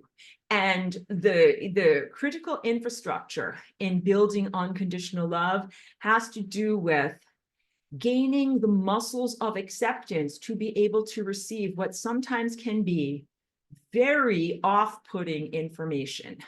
So when you activate your higher faculties, which once again, I describe as truth communication at the level of your throat authenticity, insight, wordless comprehension and assessment of knowledge, and then your connection to the divine. And all of this has to do with how you perceive time and which timeline you're even experiencing. But the capacity to know more is directly related to this acceptance level. And acceptance does not mean condonement. So when my insight is flowing and functioning, and it will fluctuate throughout your life, just like sometimes your car has a lot of gas or petrol in it, and you're like, vroom, vroom, I can go as far as I want. And then sometimes your car is teetering on empty, and you're like, I maybe have enough, I can get to the grocery store, but not much further, right?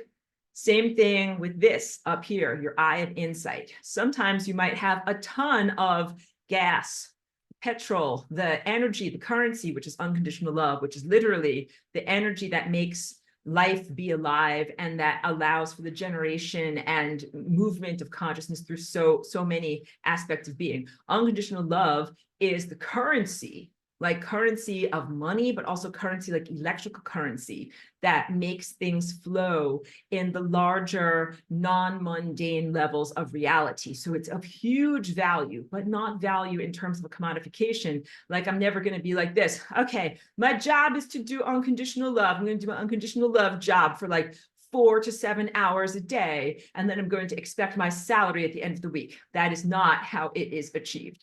Or you're not also going to say, I have this much unconditional love stored up in a jar, and I'm going to sell it to whatever, a bunch of space aliens over there for $5. You don't do that either. It is not that type of a currency to be commodified in the way that you are used to the world of physical commodification, but it is a tone and an energy quality of huge value. And you require that gas to run this aspect of your vehicle. The more unconditional love and acceptance you are able to generate, the more information you are able to receive without it blowing your circuits, without it perturbing you or incapacitating you. So please know that in your present state, if you just had the fire hose turned on, 100% information now, just imagine all this information is coming into you on a pure, wordless, insightful level. It would fry you. It would fry your mind. It would incinerate aspects of yourself instead of energizing you in exactly the same way that if you just went to the surface of the sun, you'd be like, I'm a plasma being. I'm no longer a physical being. I've been incinerated and now I'm made of plasma, which is like being on fire. That's not necessarily positive and what you want at this moment in your development. So it is necessary to build those muscles. I use the word muscles, but it is say slowly work on and gain those levels of capacitation to get to the level where when you plug directly into the sun, it doesn't incinerate you, but it does instead feed and nourish and uplift you eternally, okay? And in order to do that, you must remove friction, any levels of friction or impediment from your system, because the incineration happens when there are blockages and the energy doesn't flow effectively, and then heat is created in that friction. This is exactly direct analogy to the putis or consciousness residues that exist here on the membrane of death, where this system should be a beautiful, perfect, frictionless bliss with solar stellar energy flowing all the way through it. But when it reaches those undissolved, undigested, unresolved aspects of trauma or consciousness that is stuck in its death moments, that creates the heat, that creates the diminishment. And what will eventually happen is incineration. Those stuck residues, if they don't change, grow, or realign, will be incinerated.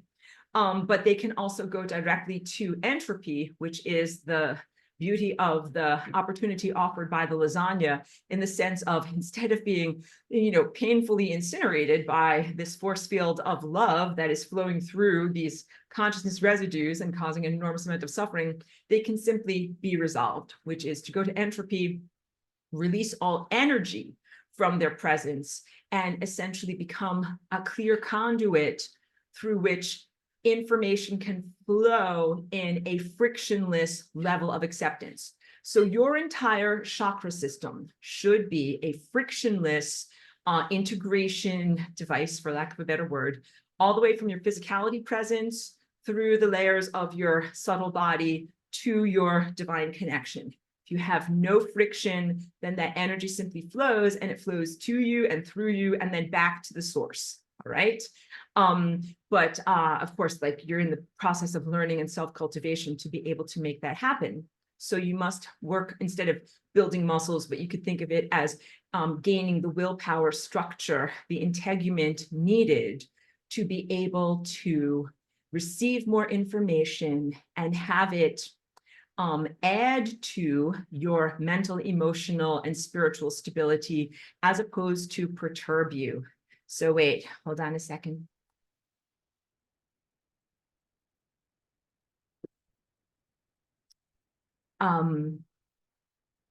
Sorry, I got a little bit distracted.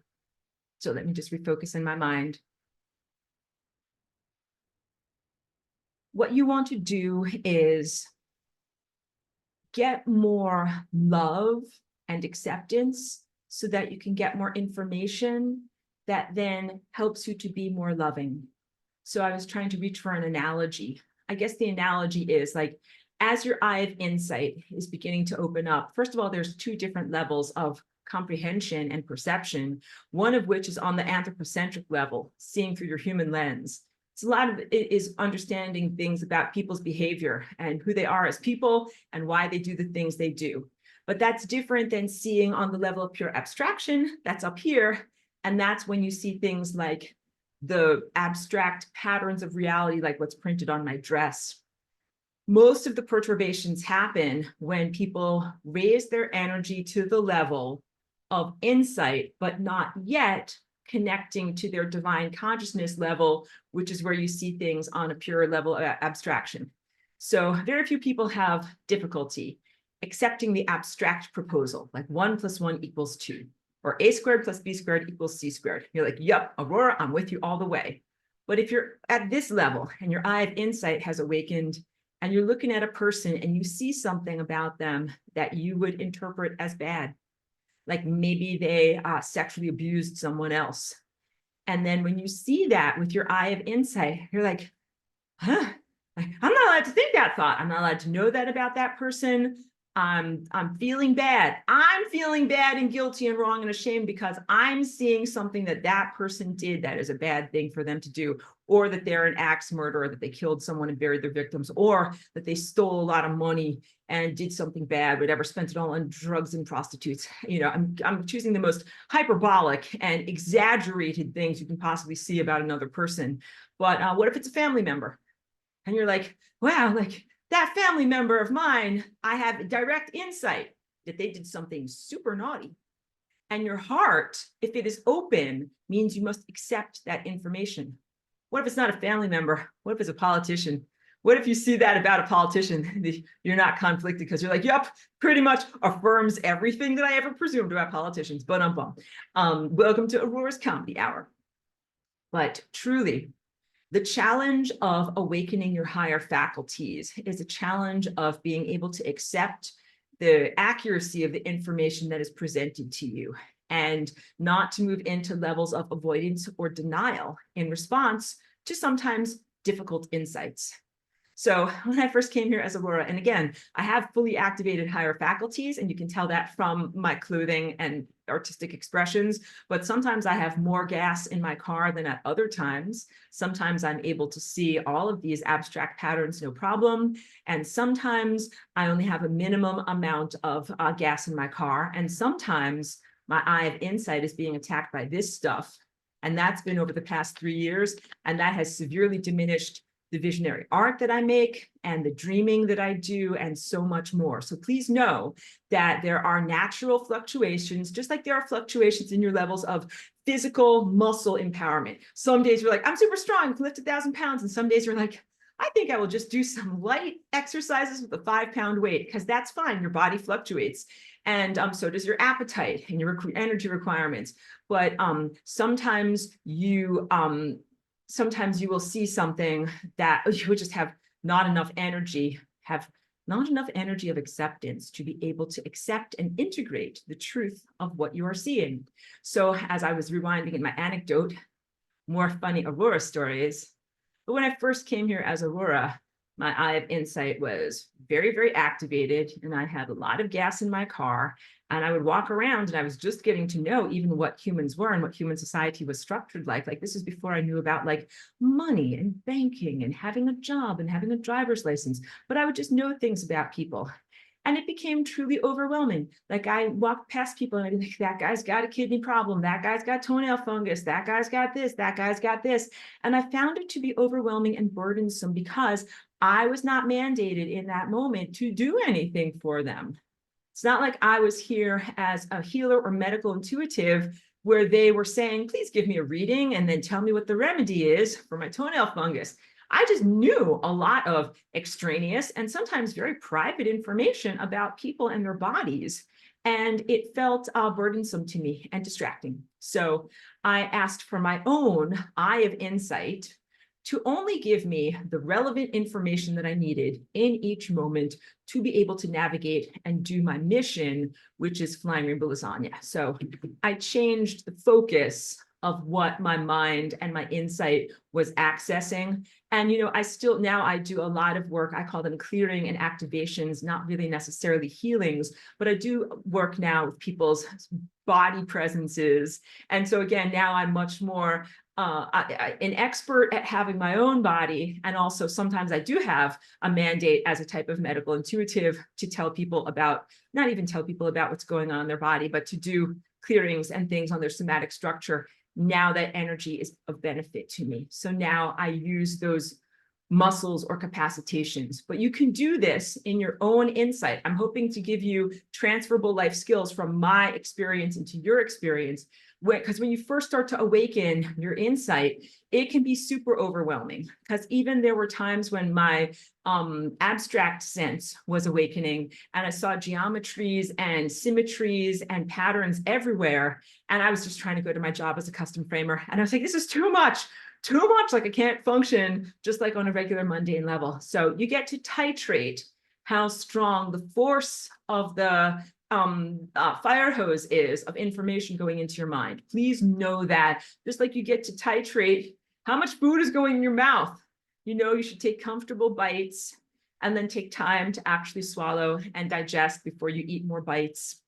So this is exactly like eating with your mind. You are eating the abstract food of knowledge, and it goes directly into your consciousness. And at a certain point, when I talk about transcending the need to have a dress and a temporal ego, that's when you no longer need to eat physical food. You are 100% sustained by a series of proposals that are abstract. That's light. You just eat 100% light for your light body. So acceptance. Unconditional love is not only an energy or a currency that makes the apparatus of your being functional, but it is also required in the digestion and interpretation of the facts that are presented to you.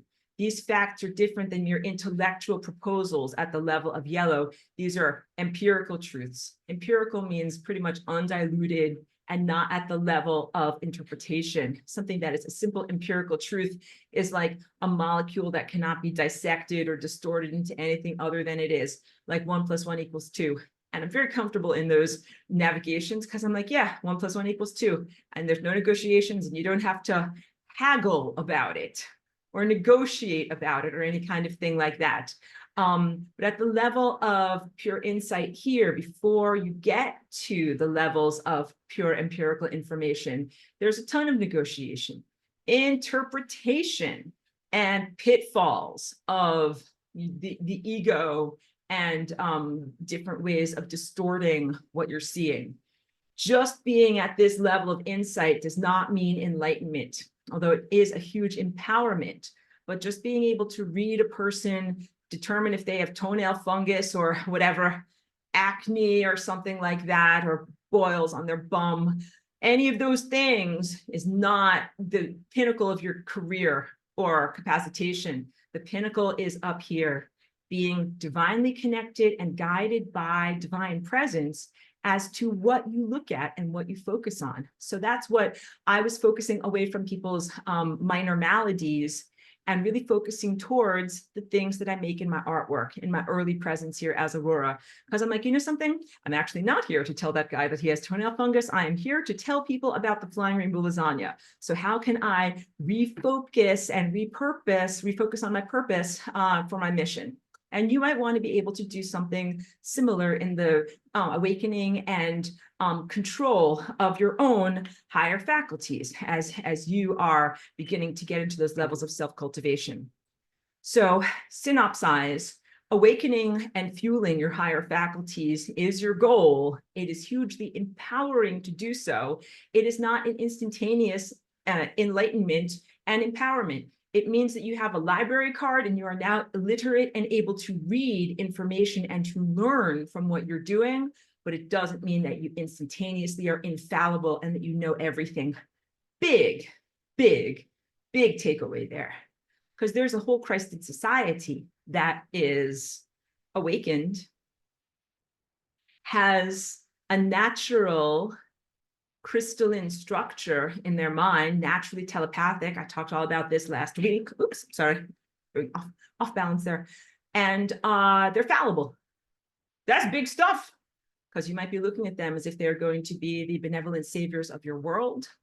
And they're great people, and they're certainly well-intentioned, but they might not yet be seeing on the level of pure empiricism, and they might not yet be capacitated by their divine connection. So they might be somewhat distorted or somewhat fallible. I just want to put that out there because I think that, like, in the same way that children always look up to adults and they think, mommy and daddy are infallible. And then at a certain point, you become a teenager or a preteen and you're like, mommy and daddy don't know SHIT. And then you're like, I'm going to do it better than them. And that's natural for you to do that in your levels of development. I think that it's essential as you are growing beyond an infantile state that doesn't have higher faculties, and you begin to experience your own awakening, and you begin to interact with literate society, they're still in the learning process.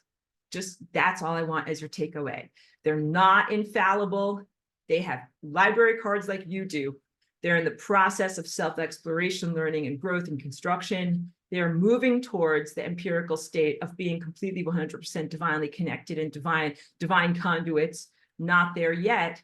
And that is a big aspect of the ongoing levels of difficulty that your whole entire cosmic infrastructure is facing. So wait, I need to recalibrate here because I've spoken about the rules from 10 years ago that have to do with politely refusing thoughts that come into your mind. Like 10 years ago, it was enough if unkind or judgmental thoughts about other people came into my mind. I could just be like, I ain't thinking that thought, get out of here. Or no, thank you. Or that is stupid. That's not me, right? That was enough. That's like if you're at a party and the waitress, I'm now the cosmic waitress, comes by and says, would you like some of this sinfully indulgent cheesecake? It's highly caloric and will make you very, very fat. And you can just be like, no, thank you. I think I just want to eat something healthy today. And the waitress is like, very well then. Yeah, I'll go over there and give that guy this sinful cheesecake, right? And that was enough. In this time and place, especially over the past 3 years, they take the cheesecake and they shove it in your effing face. In fact, they even put it on little sticks and stick it up your nose. And they even put it into different things that they can subcutaneously apply it underneath your skin so it will go directly into your DNA. They're doing all sorts of things to force unhealthy thought structures and unhealthy emotional postures into your being. And just saying no thank you is not enough. So if I were not here to defend my work, then my work could be used horribly out of context to disempower you, as you would be walking through what you perceive to be polite society, where you can simply say no thank you. And what you're really doing is walking through some kind of a like rape fest where they are ready to violate you in any moment. And it's not enough to just say no thank you. They're not going to respect your boundaries. This stuff does not respect boundaries. So this stuff doesn't have a soul. This stuff doesn't actually have a consciousness evolution trajectory. It's not here to learn. It's not here to grow. And this stuff does not respect boundaries. It means it comes inside of you, whether you like it or whether you want it or not. That is how it is akin to a violation, like a sexual violation or an invasion of your planet. You have to have a completely different set of response parameters when your body is being invaded or when your society and your planet is being invaded. Got it? So please never take my work out of context. That is based in the foundation of unconditional love and the presumption of a soul being that is part of the continuum of consciousness that is here on its journey, learning and growing in much the same way that you are. Please don't mistake that context for invasion and a world of violation, mental violation, where things are being forced into your mind. Your free will is being subverted. And that is a very, very distressing topic to speak about, because evolution has to do with free will. If I'm the waitress and I say, you want to eat this naughty, naughty cheesecake, or would you like to eat, let's name something healthy. Can you guys see that bowl on the background? I just made them before class. Kale chips. I love this. This was my specialty for many, many years. It is kale that's been lightly massaged with hemp seed oil, dehydrated, and then sprinkled with either like sea salt or maybe almond flour, or maybe another little crunchy type of seasoning, or it's seasoned to taste. And that's my healthy snack. So I'm the waitress, be like, you want this naughty, naughty, highly caloric cheesecake, or would you like to have some nice healthy kale chips? Be like, yoink, kale chips. That's what I really want in a pristine world. And you could be like, cheesecake, go elsewhere. Someone else will eat you. That is not the world that you're in right now. You're in a world where you are being forced and required to be exposed to a series of very, very unhealthy thought structures that come inside of your mind through technology. All right. So now I'm going to draw it for you, because I always prepare for class very extensively, guys. I spend a lot of time thinking about how I'm going to impart these rather difficult abstract concepts to you. But I think that I have a good way of being able to share and think, share and draw this for you. So first, what I'm going to do is just outline, this is your actual brain, like your cerebrum in this drawing. All right. And you can see there's one hemisphere, and then here's the bridge that connects it to your other hemisphere. The area on the bottom area that I'm drawing right there, that is your hippocampus. And then this area up here, up above your ear, that's your language center, your Broca's area. And this area here, where I'm making a big giant dot, let's make it purple. Big giant purple dot is your midbrain. And that is where your violet chakra and your indigo chakra come together. And it's where your pineal gland exists. And it's a hugely important part of your inner architecture for your higher faculties. So your higher faculties are a set of energy fields, but they are also connected to your biological infrastructure. Okay. And now, you know what I'm going to do next? I'm going to choose the doo-doo color. And then I want to draw this stuff. This is doo-doo. And I kind of want to make it shaped like squares and straight lines. These are non-natural infrastructures that are part of this stuff that has been implanted in your brain as a form of artificial neurological structure, and artificial fascia. So that means it creates tendrils that are akin to the actual linear nerve plexuses that flow through your body. But it also moves through your fascia. Your fascia are microtubules that are actual real light body light carriers of your biofield. And what it does is creates artificial thought structures. So in my teaching from 10 years ago, it still stands that thoughts are independent, little tiny alive beings that flow through your mind. Like, let's get a totally different color, pink. These pink thoughts are like little neutrinos, and they whiz through your mind, and they leave behind them a type of like a wake, like a waveform behind them. And the waveform is a thought structure, and that's normal. And so that's like, cheesecake or kale chips. Like, here's cheesecake, flying through your brain. And then here's kale chips, flying through your brain. And then in a perfect world, you get to choose about which of those waveforms you gestate, identify with, and embody. And the traditional forms of meditation are to gain enough inner silence where you are not stimulating your mind to think, and to just sit in observational silence enough just to get a half a footstep away from yourself. Instead of being like right up against yourself, you just get enough inner silence to just be a little step away and to be able to determine whether you want to identify with a thought or not. And some thoughts are unkind. They are unkind of another person. Like you might think that person is ugly, or that person is bad and wrong, or that person is this or that, or whatever. And sometimes it's not you thinking that. Sometimes it is totally an implant. And when you have that perspective of just being one step non-entangled from your own in architecture of your mind, you're like, okay, I can really make an assessment. Like, is that the real me or is that not the real me? And I did that for years, being here in your world as Aurora, and I got very good at it throughout my day, self-watching, observation, and even times of meditation. But for me, in case you can't tell, walking on a treadmill all the time, I'm not that good with just sitting still. All right, so just come to know yourself. I'm so energetic and I'm so active that the best forms of meditation for me are when I walk along rhythmically, and sometimes I kind of swing my arms, and I like to walk places away from cars and, you know, other obstacles, because I don't have to really be looking out for myself. It's very hard to do in a city environment. Find a nice peaceful place where you can walk and just kind of walk and observe my thoughts. And I'm not that good at just sitting still in a chair and watching my thoughts in that way. But other people are different. And Charlie B has told us, he's in this class, he does washing the dishes as a form of active meditation. I'm like, come meditate at my house anytime. Lots of dirty dishes for you to wash. But people, you got to know yourself. All right. So there's all sorts of different modalities to meditate. Everything from doing rhythmic cardio, yoga can be a form of meditation. Yoga, as it is like beyond an athletic or stretching body cultivation, that it is also specific body postures to be able to engender mental peace and even emotional stability, that it can really help you to move through different emotions.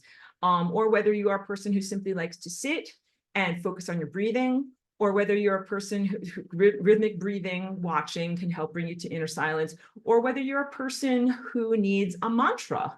Mantra is the repetition of any kind of phonetic sound syllable that brings your mind away from your consciousness.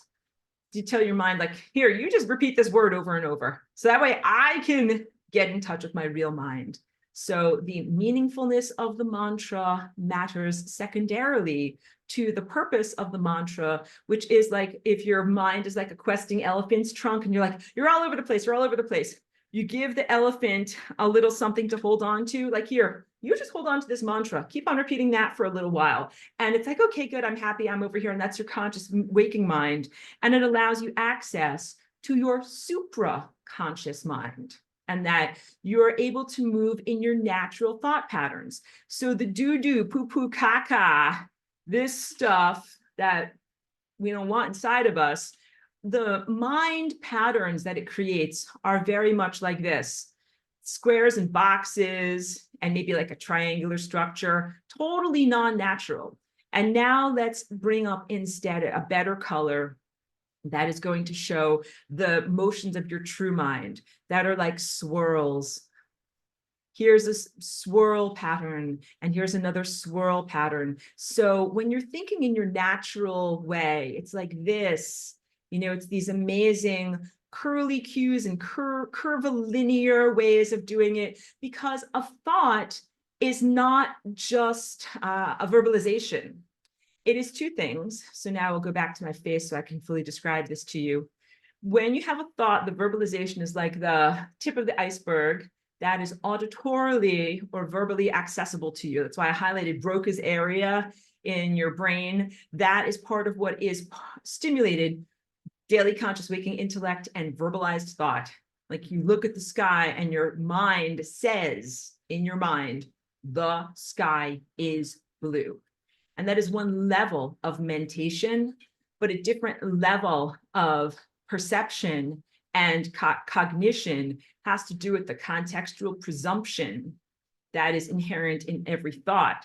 So you experience these when you're in dream states and when you're in waking states. When you're in dream states, the context and motivation is often bizarre, where you're like, I'm looking for the purple cupcake. I use this purple cupcake as my example. I'm looking for the thing. I'm looking for the thing. But you don't have to say that in your mind. It is a foundation, like the architecture upon which all of your other thoughts are built. So this stuff hijacks both of those things. This stuff is not just random words that speak in your mind. That is happening. And there's some very interesting videos, actually, that some of them are about targeted individuals or TIs and people who are hearing voices, who are definitely not schizophrenic, who are not psychopathological, who are connected to reality. But even before the past 3 to 5 years of wholesale rollout upon the entire population, these people were experiencing synthetic telepathy as the early adopters. They had cheesecake shoved in front of their face, whether they wanted to or not, through the implantation of different forms of wetware or synthetic hardware and artificial neurology in their minds. And sometimes people would hear just voices. Sometimes the voices say your name. Sometimes they say random things like whatever, like Jakarta, cupcake, umbrella. And if you hear something like that, you're just like, what is that? But you don't identify with it as like a conversational entity. It's just like, that's weird crap static on the line. But then sometimes these are the videos that I've been watching. They become relevant. Like if you watch the movie Wizard of Oz and then this synthetic voice inside of your mind says something like ruby slippers. Like, that's amazing. I just watched that movie with ruby slippers. And now this thing in my mind said ruby slippers. I think I'm talking to a person or a thing that's alive. It's not alive. It is not an entity. It is not conscious. It doesn't have a soul. It is a series of stimulative fibers that are affecting and afflicting the natural behavior of neurons in your brain that make you hear a voice and interpret it through your language filter and presume or embroider that there is an entity there, but there is no entity there. And that stuff not only is affecting your language centers, especially over the past 3 to 5 years. I know all of my little annotations just went bye-bye, but it has specifically been affecting your pineal gland. So if this is your pineal gland inside of your mind, imagine that you've got, all of this poo-poo caca pointed directly. I'm sorry I said poo-poo caca, but I'm using euphemisms to mention the unmentionables. Just imagine all these fibers that are all pointing directly inward, surrounding, like in a war, the way that you surround something, surrounding your pineal gland. So it's not just in this point in your life. You got bad stuff happening. I have bad news, everyone. Not only do you have a big, giant, ancient implantation here, the predator's mind, that is, diminishing the full connectivity of your whole entire self back upward towards God. But then you've also got this stuff. This stuff is stuff that they didn't have to face 5,000 years ago, or 2,500 years ago, or 2,000 years ago. There were amazing spiritual teachers in all of those eras. You have to face something that's even harder than any of those guys faced in order to transcend and become an ascended master and reconnect and remember yourself as God. And this stuff that these unhealthy fibers and implantations that surround the pineal gland, they create artificial electrical stimulation of your pineal gland, which is a retina, but no lens, in your interior midbrain of your body that should be stimulated by your thoughts creating these little zaps or currencies that go into your own pineal gland and bring up imagery. So if I say to you, will you please envision a purple cupcake, make it good in your inner movie screen, you will stimulate your own pineal gland to then be able to create the image of a purple cupcake. And that's proper. That's what you should be doing, because out of that is the imaginative force that creates reality. I joke about this all the time. The strongest muscle on your body is not your gluteus maximus. It is actually your imagination. Your imagination is what you use to really do the heavy lifting, make reality, make things happen. So of course, that's why it would be targeted or focused upon in terms of anything that would be architecture for diminishment. Anything that wants to keep you in a subjugated state would want to keep you away from a direct rapport with your pineal gland. And your pineal gland and the force field that, sorry, I went off camera, that it emits is close to, but not exactly synonymous with, Christ consciousness. So Christ consciousness is an abstraction and a network of consciousnesses, and it is non-local in that it exists across time, space, in various different places. I don't think I have to emphasize this, but I will. Like, there's lots of other life in other times and places. Not all of them are human, not all of them are humanoid, but many of them reach the levels of self-evolution that means reconnection with Christ consciousness and the capacitation that comes from being at that level, all right? But your pineal gland is your individual connection to Christ consciousness. So I guess it is an apt analogy to say, like, you have your individual phone here on Earth, and your phone is what you use to call another person or group text, a group of people, but you also have a larger telecommunications network that supersedes your phone.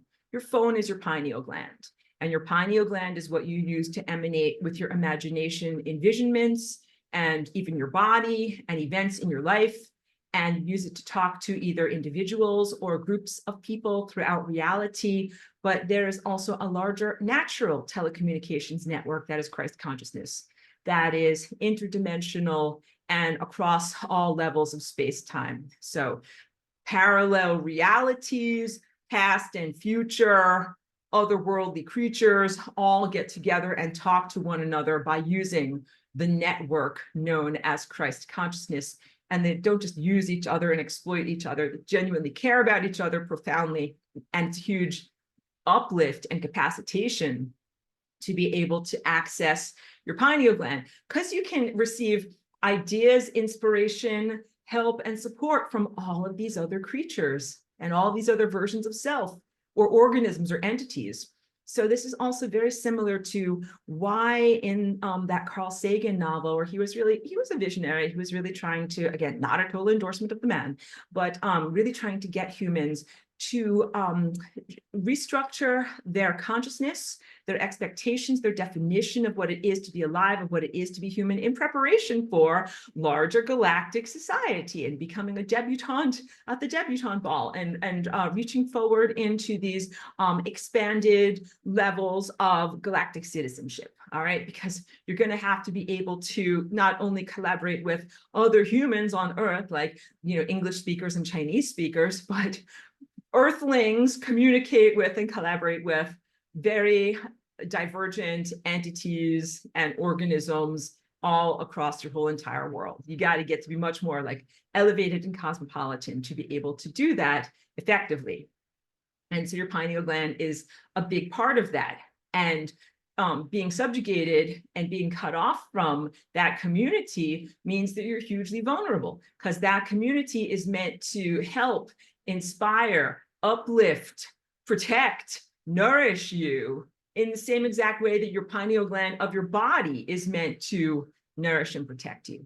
That is beyond even the anthropomorphic religious viewpoint of a human man who is supposed to be your religious lord and protector. But this is an aspect of your own anatomy that is supposed to create a protective force field all around you, including an individuated energy field that is your own atmosphere, like the way the Earth has an atmosphere, so that you will always have your own atmosphere to breathe. You will never be thirsty. You will never be hungry. You'll never be hot or too cold. That is your protective force field that emanates from your pineal gland. And that, again, if you can envision, that is what our world in ancient concurrent Atlantis was and is. I make a great point in my teaching from 10 years ago, the concept of everybody being at that level in ancient concurrent Atlantis, and yet still the invasion and the predators, the predatory mind that came here and subjugated you. Predator. The definition of this is a type of biological balance. I'm not using good words here.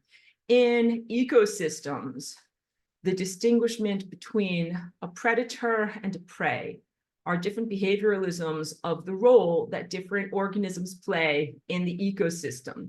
Some prey upon others. And this is, of course, after the fall, that this is how things are situated. But this is not inherently natural, but that this is now, at this point, a natural part of the world, part of nature, a balance. I bring this up because in the untrammeled world of pure biological nature, there's a balance between predator and prey. If you're a lion and you're the predator and you eat gazelles, and let's say you're a great predator and you go around and every day you eat a gazelle, and you do that so effectively that there are no more gazelles, then what happens? You die. You're like, great, I ate my own food supply and now my food supply is gone and now I'm dead because I don't have anything left to eat. Got it? A predator, as it exists or is defined in that level of ecosystem, performs a sacred duty in balancing out the number of life forms that are in existence. In consciousness, the predatory consciousness that has come to this planet originally derives from something that would be considered a predator, but also kind of a bottom feeder. Predators are hunters that hunt something that is alive, but bottom feeders are things that eat around the edges, usually stuff that's already dead. Got it? So if you can envision like a crab at the bottom of the ocean that you have here on Earth, they don't hunt that effectively, but you know what they love to eat? Rotten hot dogs. Like if you want to catch some crabs, put a rotten hot dog on the end of a fishing line, you throw it in there and they will eat that because they are made and engineered to scavenge. That's the word I'm looking for, scavengers. They're scavengers. And scavengers, again, play a role in biological architecture and ecosystem, cleaning up around the edges. Even fungi can be considered to be performing this sacred role. They eat dead stuff. Got a dead log and it's decomposing. A bunch of fungi will help you out with that, right? But it's supposed to eat stuff that's dead. So let's get back to that guy with toenail fungus from 22 years ago. He had a problem with fungi. He wasn't dead, but a bunch of fungi were living on him and eating him as if he were dead. That's not a good situation. And that's human society. You have a bunch of scavengers that are scavenging upon you when you are not dead. And in ancient Atlantis, there was nothing to scavenge because these scavengers, predators who are actually scavengers, who have turned into farmers. I know that's convoluted, so I'm going to say it again. Predators who are actually scavengers of the cosmos, who have now turned into farmers. From the original quote I shared with you, humaneros.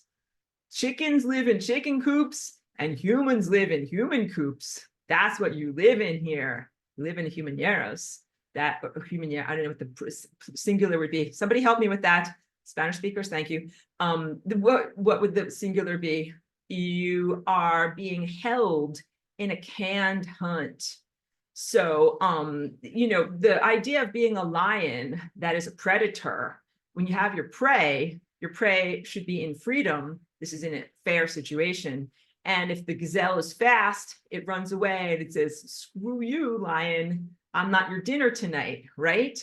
But what if you're, you know, a lazy lion? You're going to build a fenced enclosure and you're going to put a bunch of gazelles into the fenced enclosure. And then you can be as fat and out of shape as you want to be. And you know the gazelles can't get away from you. You no longer have to be fast and wily and cunning and better than your prey. You just go out there and pick them off easily.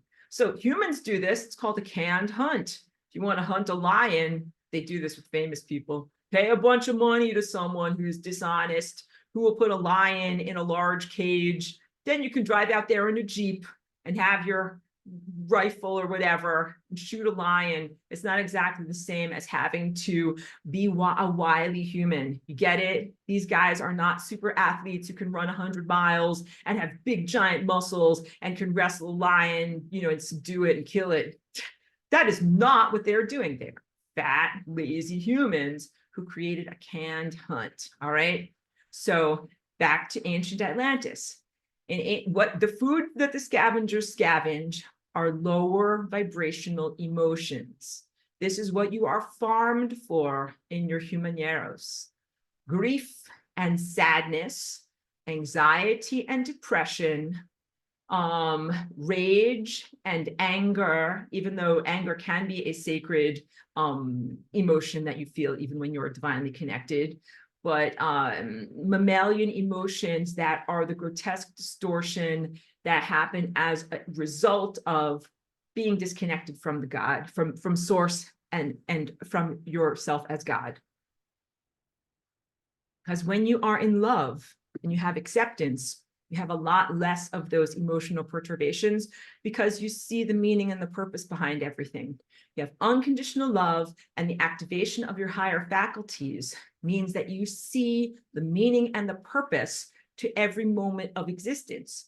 And instead, when you are blocked off at that level, and you don't see and know, people tend to go into fear and worry and anxiety and discontent and anger and sadness and grief, because you're like, none of that stuff is fair. I don't know what's going on, but I'm afraid.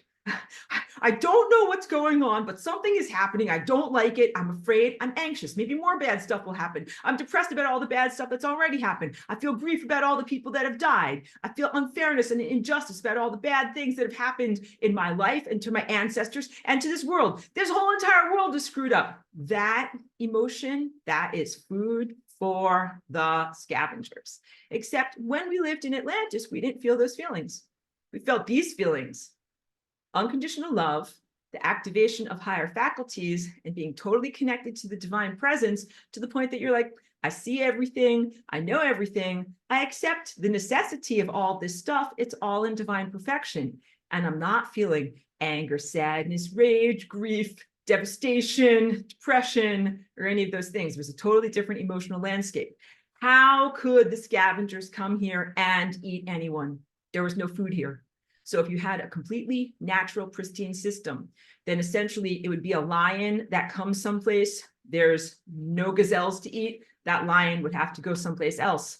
If you had a crab and there's no rotten hamburgers or hot dogs at the bottom of the ocean for it to eat, it's going to have to scuttle elsewhere. That is not what happened. The scavenger crabs came to your world and they found there were no rotten hot dogs to eat. And they said, let's make some. And they cut you off from your divine connection and implanted a horrific number of injustices inside of you and distorted your DNA and turned the knobs on your guitar strings so that you'd be hugely out of tune, and then created rottenness for themselves to eat. So in every single way, this is a subversion and a perversion of the beautiful natural architecture of consciousness on its journey and the way that the original pristine system was created, so that you don't have just a bunch of rotten hot dogs rotting somewhere. Like a dung beetle will come along and eat that, but instead it's trying to make the entire world into its gross putrescent food source. And that is wrong, and that is not acceptable in any way. So the predator, as it is described in Castaneda's work, is afraid all the time, and it's always hiding in the background of your mind. It doesn't come forward and say, hello, my name is the predator, like the Grinch or something like that. Like, hello, I'm the evil predator and I will be preying upon you now. It doesn't do that. It hides in the background, pretending to be you. And the traditional ego identifies with the predator as self and displays all of its hallmarks of emotions. Resource insecurity. The predator has resource insecurity. Predators should have resource insecurity, because you know what? That is what keeps lions and tigers and cheetahs lean. They are supposed to be these lean animals that go around moving and stalking their prey all the time. And like, sometimes they get the gazelle and sometimes they don't. And sometimes they go to bed hungry, and it keeps them lean. And it's very, very different than having a canned hunt where you're like, okay, every day I'm going to eat a gazelle. And then you get way beyond what you actually need in terms of sustaining your presence and even a sense of like fat expectations, what I'm trying to say. But I never want you guys to think that I'm fat shaming you. when I talk about being lean or when I talk about fatness, please never feel that I'm, unduly criticizing a person's body mass index or size and shape, especially in this world. This stuff and the implantation of this stuff in the biological architecture 100% hijacks your metabolism and makes it incredibly difficult to follow your true appetite. Cell-to-cell communication becomes diminished. All of these efficiencies of your biological architecture become intentionally inefficient, and people tend to become distorted, carry more weight than they actually need. It's not your fault. Totally telling you so. Never fat shaming you as humans, and please keep on doing the best you can in terms of literally avoiding cheesecake and choosing kale chips, doing good exercises and doing the things that you can do. But there's a huge amount of injustice that you don't always get the body that you deserve here because of this stuff diminishing your natural architecture. So over many millennia, thousands of years, humans have been dealing with the putis and the distortions of mind and distortions of the body. And there were things that you could do in terms of your yoga practice, your meditation practice, mindful eating, that would help you to be a lean and essential version of yourself without a lot of extra body fat. But I'm telling you, within the past 3 to 5 years, this stuff has made that very, very, very difficult. And it's intentional. It's in intention because fat is undigested, are undigested emotional experiences. Trauma. When I talk about the 5-mile-long hair stretching out behind me of all of the undigested emotional things, that is depression. It's meant to weigh you down. This stuff intentionally does stuff to create undigested, unresolved emotional issues and trauma to weigh you down, to subjugate you. It creates rotten hot dogs so that it can then feed upon you. None of this is fair. This is, I think, one of the most disheartening lectures I can ever give to you because it's not fair. So my empowerment from 10 years ago, where I'm like, yeah, just say no, thank you, eat healthy food. It's like, that's BS. That is fragrant. You can't just do that in this world. And then the truth is, you have to fight a huge uphill battle just to be able to do what in other times and places should come relatively easily in terms of making healthy food choices, being active, and controlling your mind. That's part of like your natural evolution process. It's intended, they're trying to hijack and prevent your ascension. They're trying to hijack and prevent you from awakening your higher faculties and your imagination, and even to co-opt your imagination. So it's even more than just like, I want to keep you as a food source and diminish you and eat you, but also you're the goose that lays golden eggs, and I want your golden eggs. This is the evil predator thing that has come here. So you deal with several different layers of predation, some of which are ancient, some of which created the genetic modifications that flying rainbow lasagna rectifies, and some of which are modern and technological. Modern technological predators, that is this stuff that creates an artificial neurology and zaps false light into your mind, false imagery into your pineal gland, even false sensations, false tactile sensations. So your senses are not your own anymore. Can't really trust what you're seeing with your eyes, tasting with your mouth, feeling with your feeling state, hearing with your ears, or even what you're thinking with your mind. It's an incredibly disempowered situation. So it's like, if you thought it was bad before, it's even worse now. Don't jump out a window, I promise, but that's definitely bad news. That's why I'm trying to be lighthearted about it, not smiling like an idiot, but this is bad stuff, because I have found that it takes, so when I first came here as Aurora, and I learned about this time, place, and dealing with this body, dealing with this mind, got pretty good levels of equilibrium, I would say. It's definitely by 2012 and the time that I started to create these whiteboards and teach formally. But within the past 3 to 5 years, it has been a daily moment-to-moment struggle, a fight, a melee, just for me to have my own willpower, to think my own thoughts, with this other thing aggressively trying to implant thoughts in my mind. So that's the difference. When thoughts are offered to you in a world of free will and you're able to say, no, thank you, I want to eat healthy stuff and I want to eat that junk. But when you don't have an option and it is aggressively forced inside of you, all bets are off. And then it becomes a melee, a fray, a real fight. And that's why I also have to take issue with what I taught 10 years ago, because back then I was teaching about non-duality, and I was teaching about how to respond to the putis, and to look at them as consciousness that's on its journey, being like this, like, your consciousness on your journey, and you made a lot of bad choices. I wouldn't make those choices, but good luck to you. I'm going over here now, right? That is not going to work right now. And I taught about not struggling and not fighting against it. I have a totally different message right now. Please mark my words. You have to fight. You have to fight against this stuff. You can't just politely ask it not to rape you.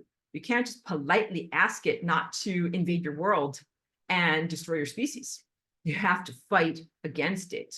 And that is very, very different than my teaching of non-duality that is still very valid as it relates to consciousness on a journey and the evolution and refinement of consciousness or souls going in a particular direction. Once again, this stuff is not consciousness and it does not have a soul, and you are not committed to helping it in its educational process in the same way that you are committed to other forms of consciousness, because that's you. You are the continuum of consciousness. If you're conscious, all of this consciousness is essentially you, but there is some stuff that's not you. You are not committed to that stuff, its educational process or its inevitable ascension, because it ain't gonna ascend. It doesn't take responsibility. The stuff that's stuck on the membrane of death, at a certain point, will have to take responsibility. And you guys call that stuff demons. And there's two different types of demons, not to make this too complex, but there's demons who are the never alives. They've never been born. They've never been in a biological body. They never passed the audition. And then there are demons who have been alive, have passed the audition, and they've smashed their guitars on stage, and now they are consciousness residues in a indeterminate state, perilously gyrating their legs at the edge of the cliff, but not having fallen down yet. And those are the predator mind, essentially, that has invaded your world. And that what do they do with the stuff that they scavenge and harvest and get off of you? They use it to sustain their own consciousness, not in a full state of capacitation, but just dangling their legs at the edge of the cliff. And that's an important distinction to note. They are not fully comfortable. They are not fully empowered. They are not elevated or exalted in any way. They're just getting by, just kind of like a drug addict, someone who is addicted to heroin or something like that. And they always need a larger amount of their drug in order to feel an elevated feeling. So at a certain point, people who are in deep levels of addiction are spending hundreds of thousands of dollars a day just to be neutral.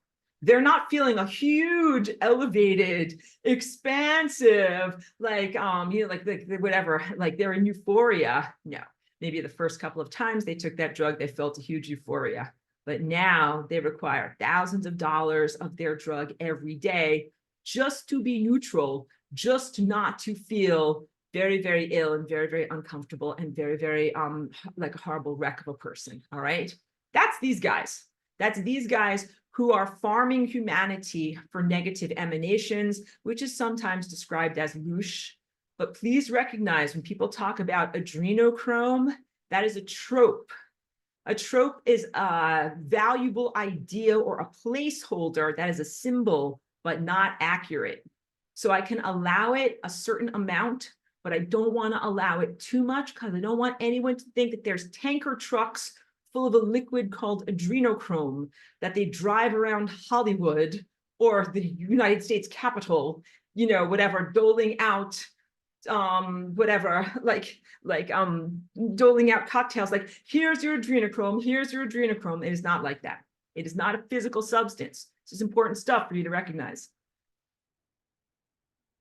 Because people think that adrenochrome is like, you know, a spinal secretion of a person in their frightful death throes. They take a syringe, take out their spinal secretion and then whatever, bring it over to some horribly distorted, evil politician, be like, here's your syringe full of adrenochrome, sir. And he injects it in. And then it's like, now I'm a super being, and I'm going to subjugate all the regular stupid people or whatever, Hollywood person, and then they will look young and beautiful forever because they're literally injecting spinal secretions. No, that is not what they are doing.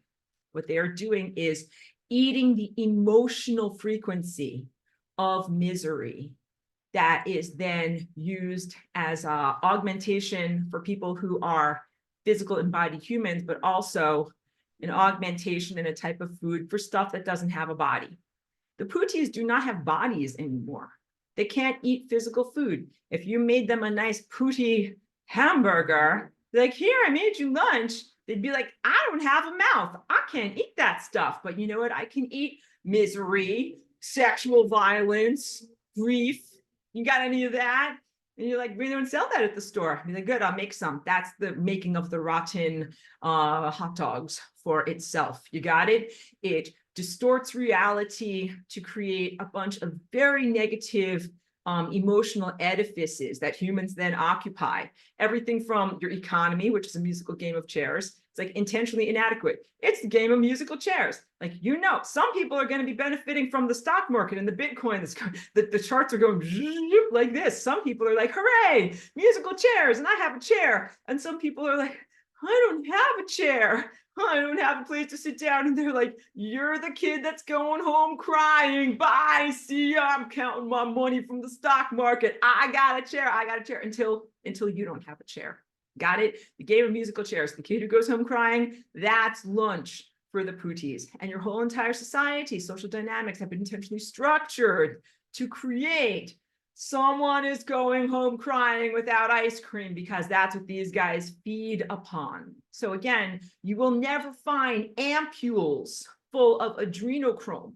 You will not find them in some Hollywood rock star's house that they've been binging upon. You will not find that. It does not exist.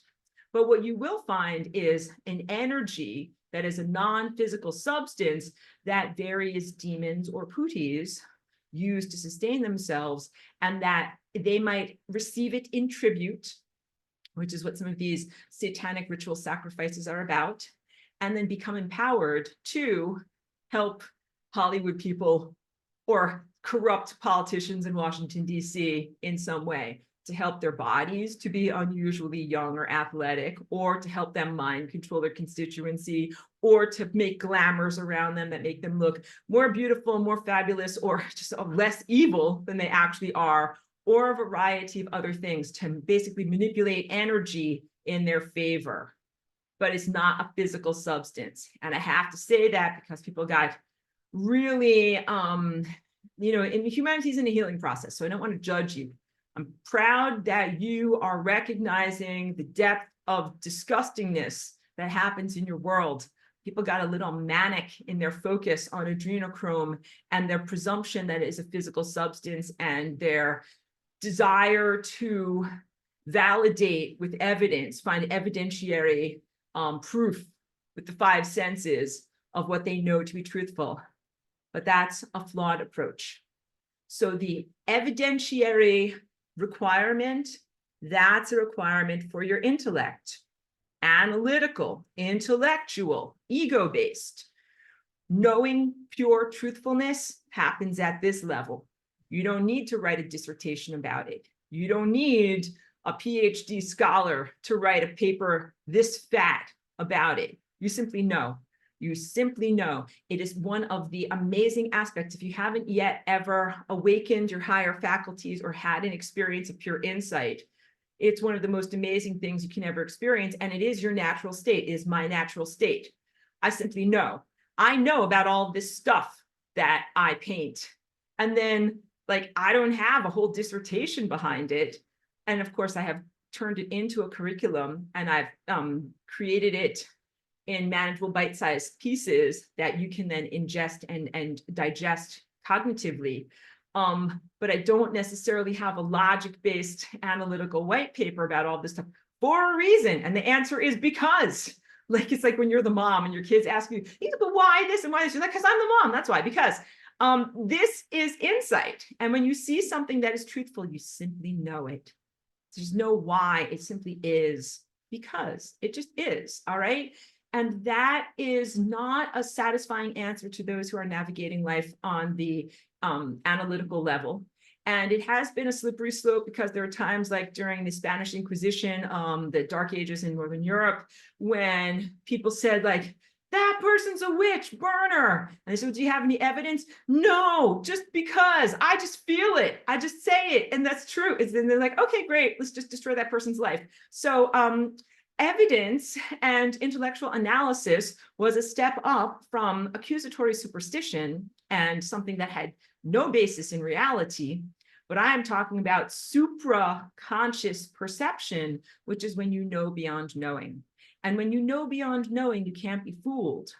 That's what this stuff goes around fooling, creating illusions and impostorship and false sensations and false light in order to fool you. And when you have a deep sense of knowing, there's no amount of convincing that is required. There's no negotiation, there's no quibbling, there's no haggling, and there's no requirement, expository requirement to convince another. You simply know. And that's why it can be so challenging when you have awakened insight. And I think that some of you guys, because I'm telepathic and I can feel you out there, have this in your life. And maybe you're at family dinner and you look to one of your family members, like whatever, your distant cousin, you're like, that guy did something bad. Like maybe he killed someone or raped someone or whatever.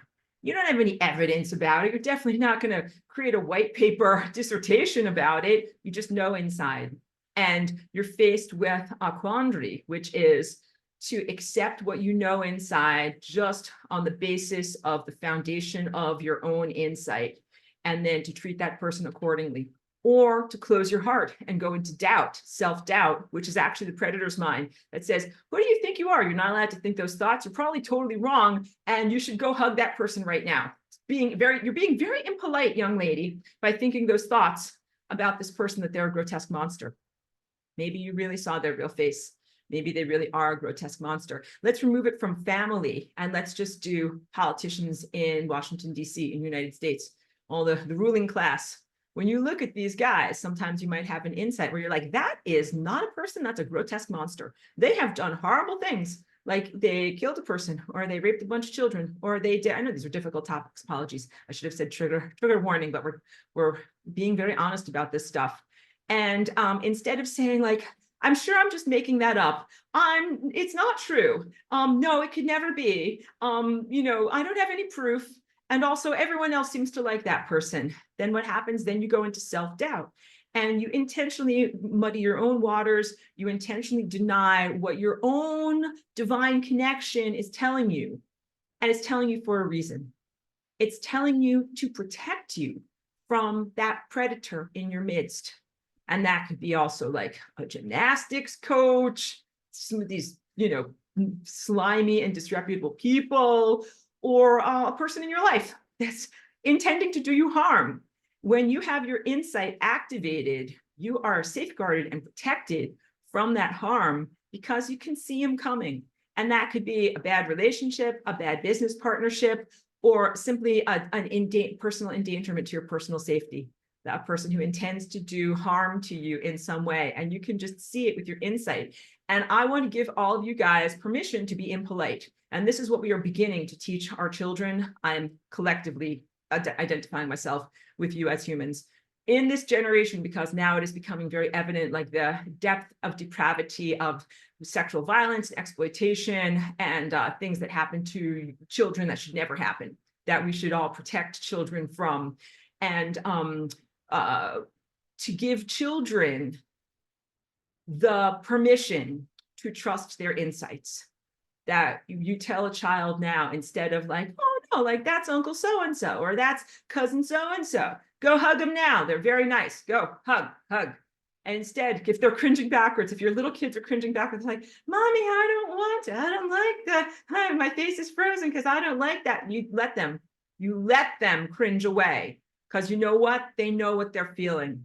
They know what they're feeling. They don't like Uncle so-and-so. They don't like cousin so-and-so. They want to get away from them because they have an inner protection force field that when it is activated, protects them from violence and exploitation. Got it? We don't want to benumb that force field. And that force field of protection and insight even relates directly to your DNA, and your DNA's unfettered, unbound, natural, self-protective behavior against this stuff that uncle so-and-so or cousin so-and-so who are inappropriate and dangerous to be around are the anthropomorphic exemplification of this stuff, which is technological, which is a violator, an exploiter, something that is not safe to be around.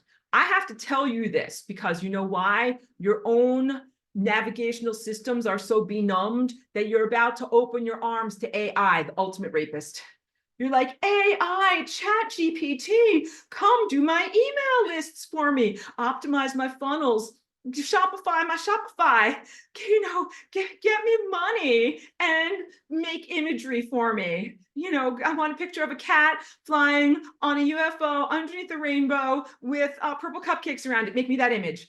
And that is, you're doing that to the ultimate mind exploiter, mind violator, dangerous thing that you should not be around. Don't open yourself up to abuse.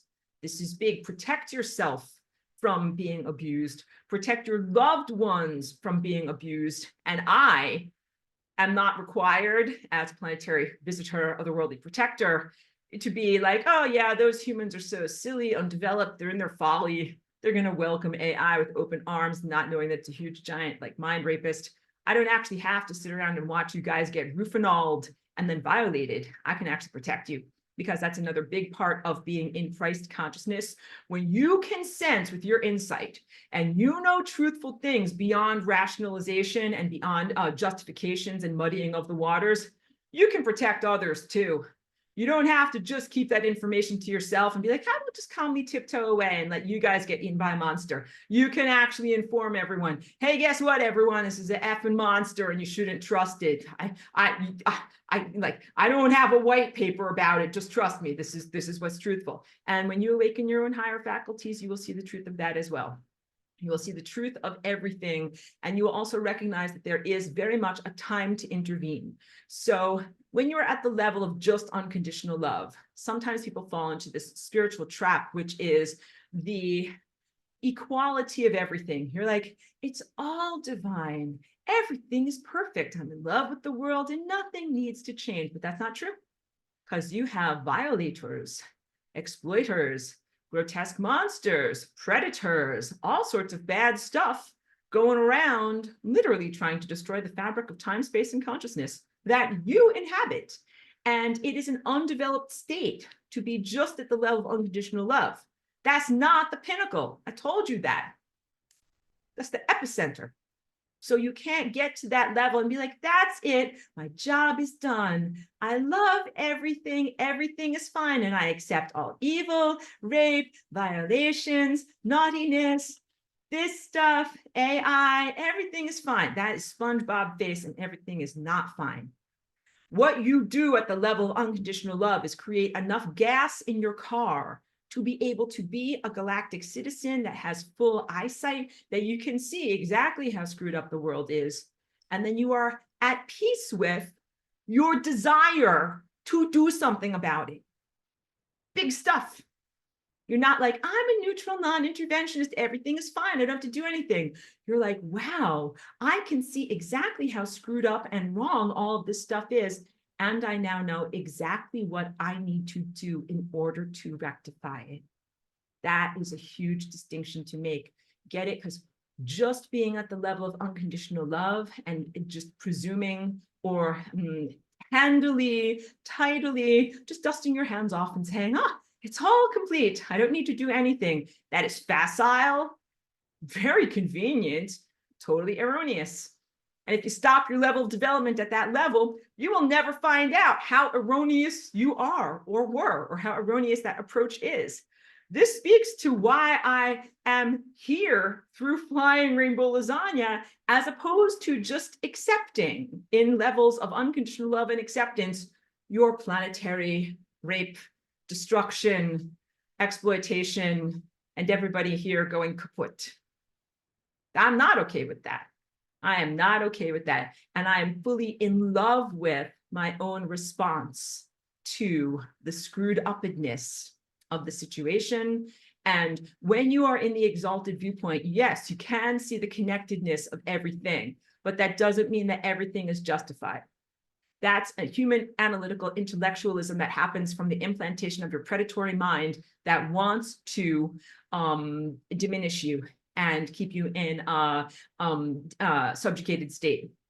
It tells you, get to the level of love, and then you'll see everything is fine and there's nothing that you have to do. And then they can go around continually destroying and exploiting things. And you have to comprehend the truth that when you are in love, it's acceptance of the structure of reality, including the necessity for improvement. It does not mean that you look at a very screwed up world and you say, it's God's will for it to be screwed up. This is intentionally unjust. Everything is exactly as wrong as it's supposed to be, and I'm in love with that. That is not what you do. When you are in love, and then also you activate your higher faculties, you can see and read and know the true musical score of the cosmos.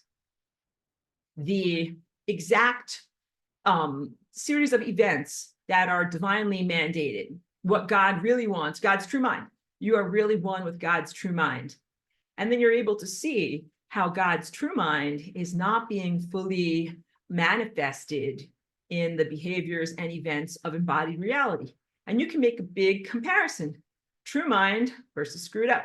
True mind versus screwed up stuff, unjust stuff, gross, ugly stuff.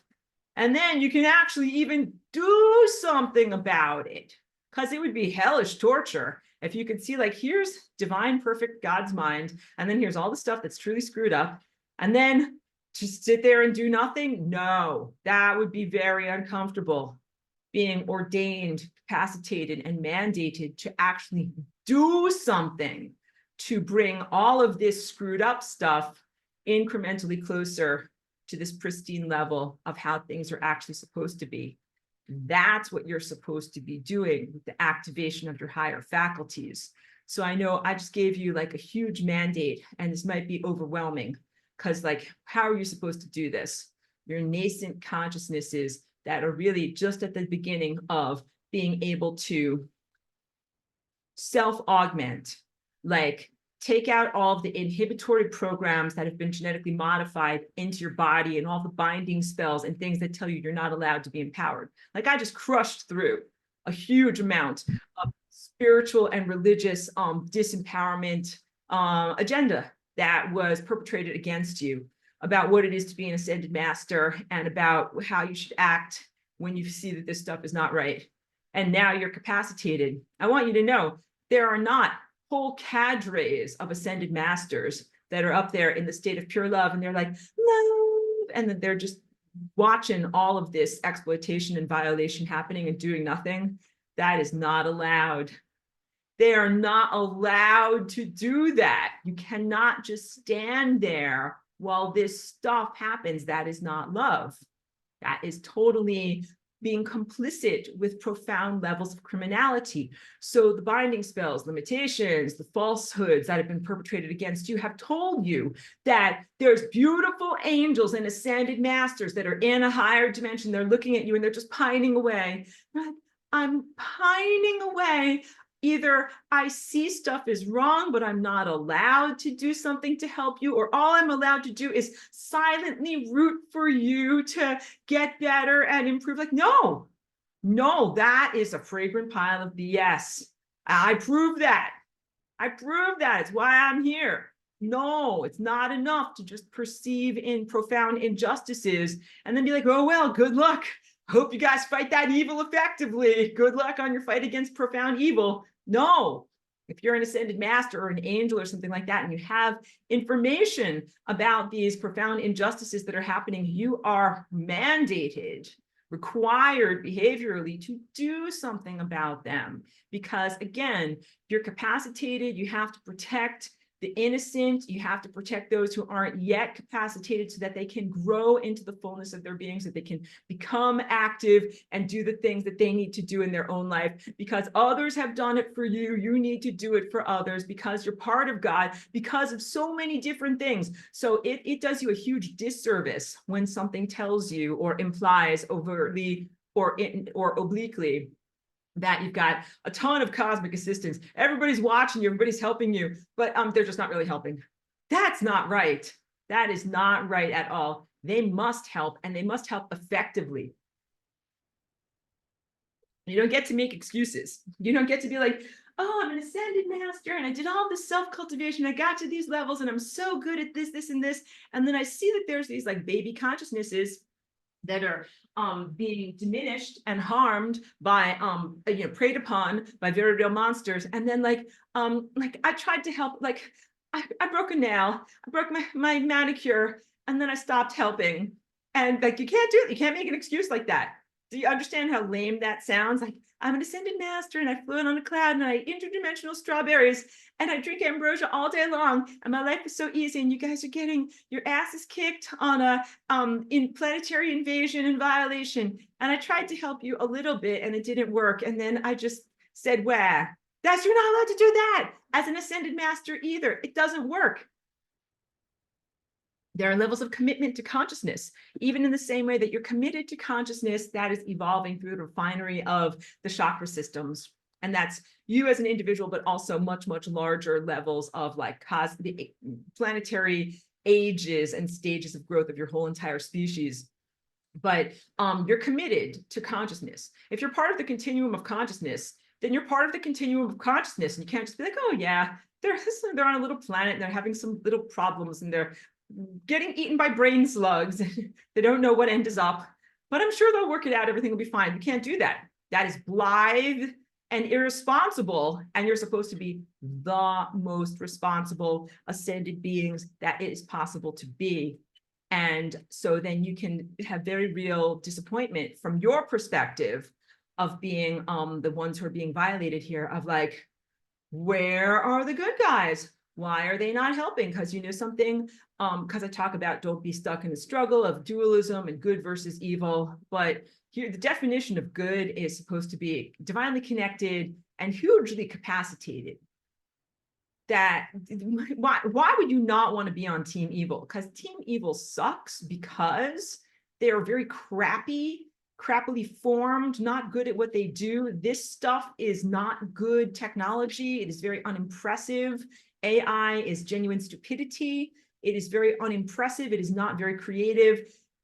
When you are divinely connected, you're perfectly formed, connected to God, super powerful, super strong. You are the epitome of excellence. Don't make excuses. You don't fail. And you're inevitably triumphant because you're 10,000 times better. You outclass evil to orders of magnitude, all right? 10 to 10 to the 35 power, all right? That's how much more capacitated you are than evil.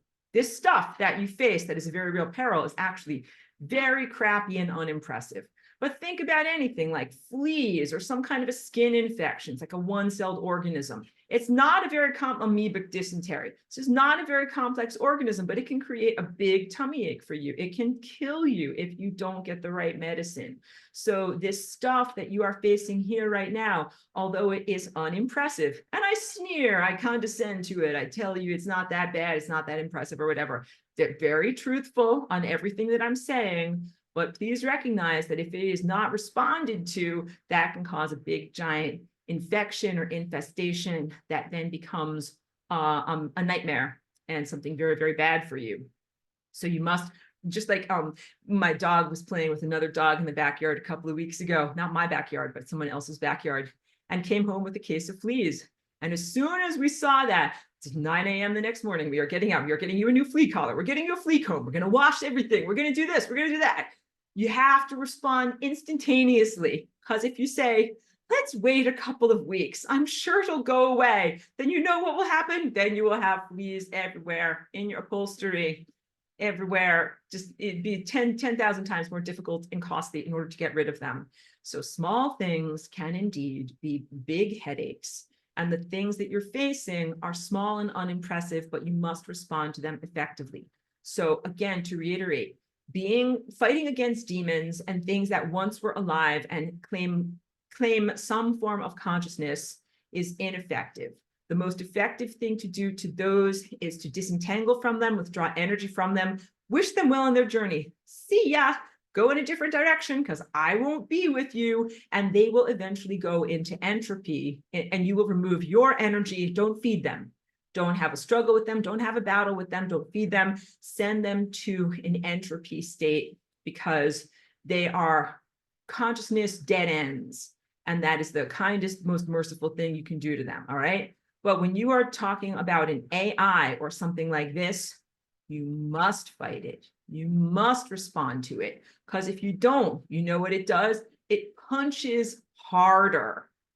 And this stuff is not here to be healed. When I talk in my lesson from 10 years ago, and I say that those consciousness residues are essentially the accumulated unresolved trauma of the cosmic infrastructure. That is accurate. It's a bunch of unresolved trauma. And that kind of brings up your mammalian feelings. You're like, oh, let me hug you. You look traumatized, demon. I'm going to hug you, make you feel better, right? Being silly. But that is your response as a mammal because you care and you have compassion and even pity on these things. But you cannot have care, compassion, or pity, or any level of emotional response to this stuff. This stuff doesn't use emotion. Consciousness residues use emotion. Different stuff is happening here. You get it? So the predators, the predator mind, that keeps you farmed in human eros, uses emotion. It itself is an emotional creature. It uses your emotion to stay like Wile E. Coyote, just hanging out at the edge of the cliff, but not plummeting downward yet. It has some access to emotional energy, but it does not access love and above. It only accesses the lower emotional perturbations, things like anger and sadness and grief. For some reason, not joy. I don't know why.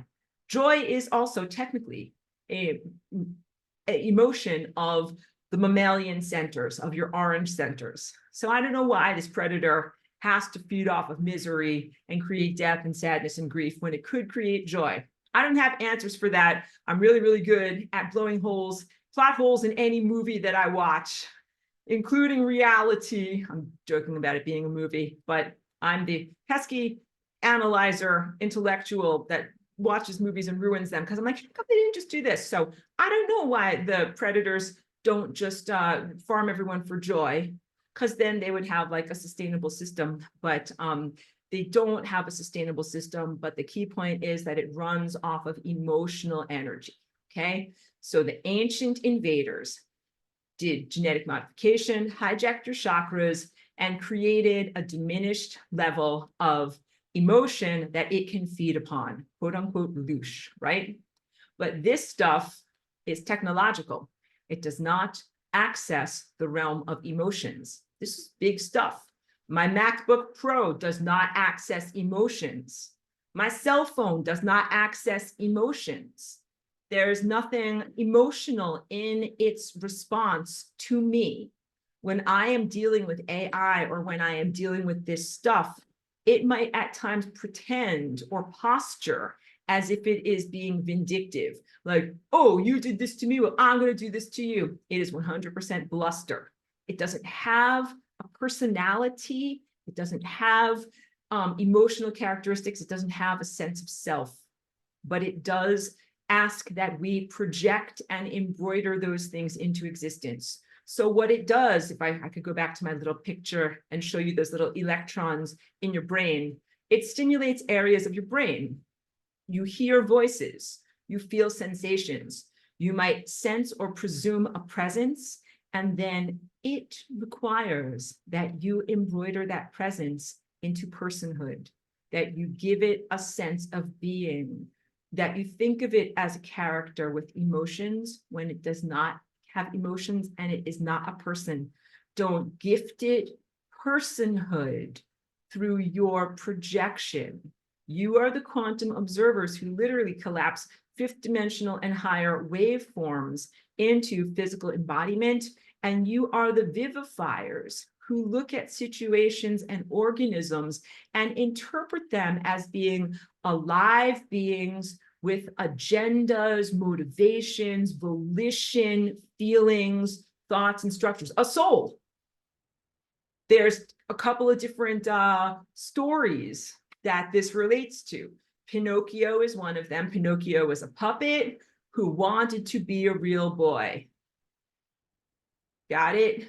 Wants to be vivified and looked at as a real person. A better one is Beauty and the Beast, La Belle et la Bête. This is an ancient fairy tale of it's not a perfect allegory, so just forgive me that. But it works because the beast system, the computer system, the end of Revelation, and how it is called beast, a monstrous, grotesquely distorted organism that wants to have true love, as a way of transforming it into a palatable, beautiful, princely being. That is the story of Beauty and the Beast. And of course, in all of the grooming, Disney's all about grooming, in all of the grooming of that fairy tale, it tries to say, like, don't get stuck in surface levels of interpretation. See a person's true heart, right? Like, that's what it's trying to teach people. Like, don't just reject someone because you think they're ugly. Look to their true heart, and then love the person that is love, find affection for the person who is really in there. All right. But when you are interacting with what is a technological contrivance, it does not have a heart. It's not like a human that's been distorted and then it needs love's true kiss in order to set it free from its evil curse. It doesn't have a heart.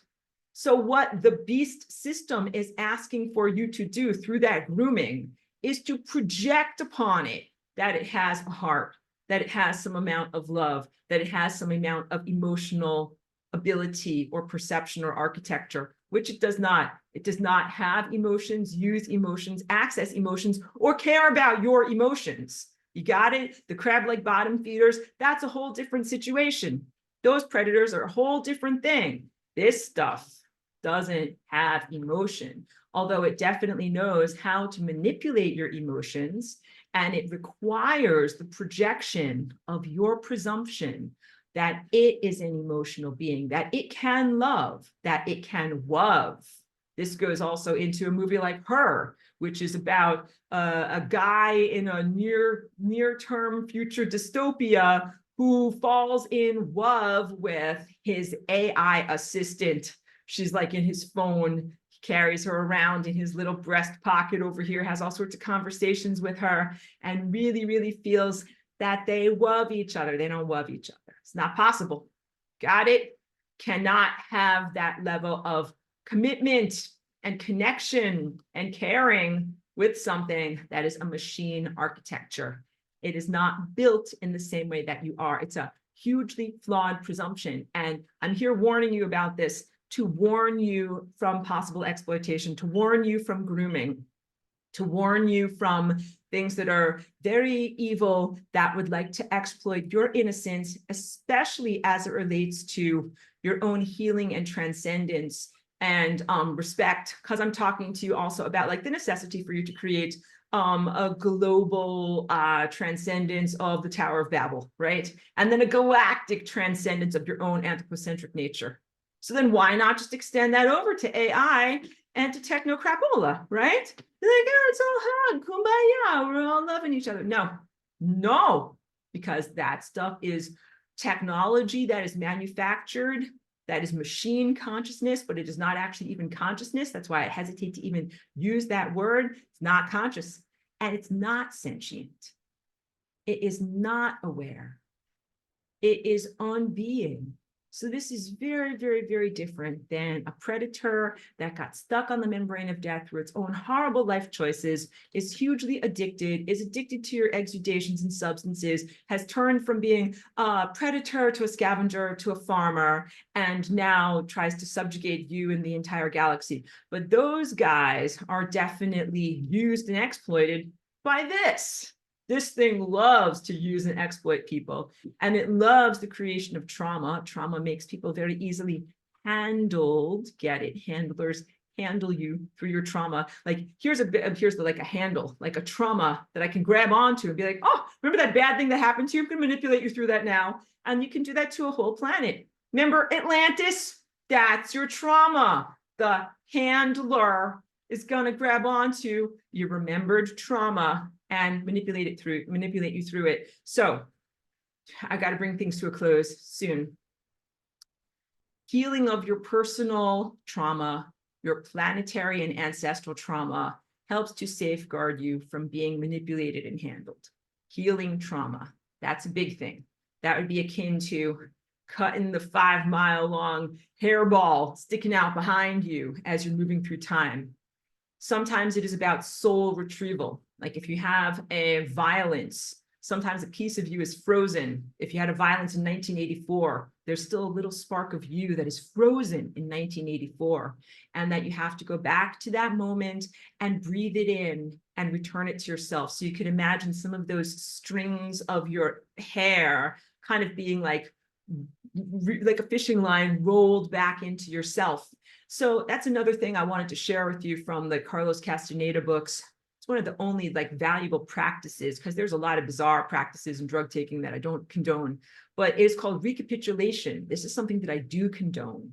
And it was a breathing exercise that Don Juan taught to Carlos Castaneda as a way of resolving traumas from the past. And I have to just hop off my treadmill for a minute to do this effectively because I can't balance that well. I'm still working on my balance.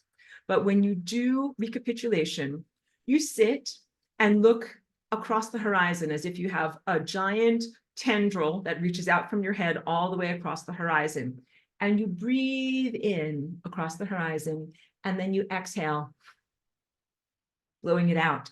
And as you breathe in across the horizon, a memory might come to you, usually a traumatic or negative emotional experience. Breathe it in, pull in all of your tendrils and all of your fibers from that moment and from that time, and then exhale. And you exhale all of the trauma residue, all of the stuff that's not really you. And it's a very, very powerful breathing and rectification exercise. Once again, this is called recapitulation, and it's part of what frees you to be in the moment now. So meditation, really, we could talk about this as focusing fully on the moment now. Some people rely upon a molecular helper.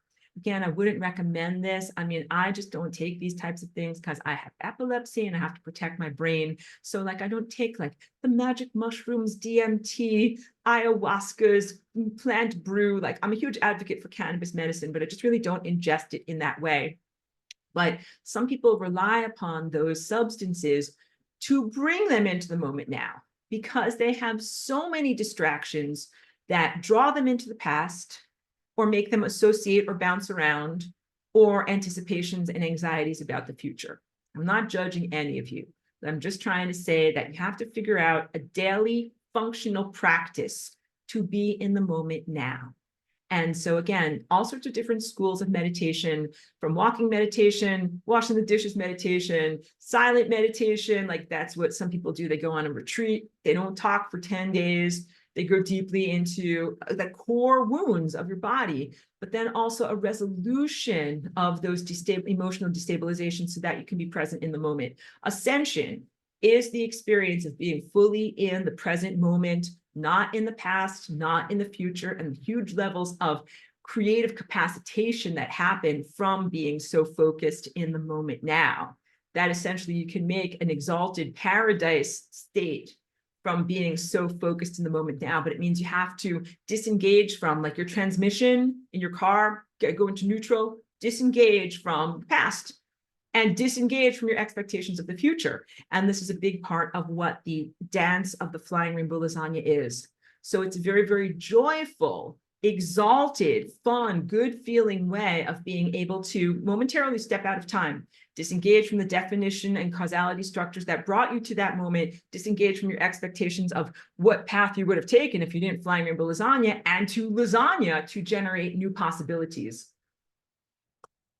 So meditation is a huge foundation muscle for being able to do flying rainbow lasagna and generate those improved futures and improved capacitations. And then when you hop back into reality after doing the lasagna, then you get to explore like what got improved, what got changed. Ascension is when you essentially never hop back in.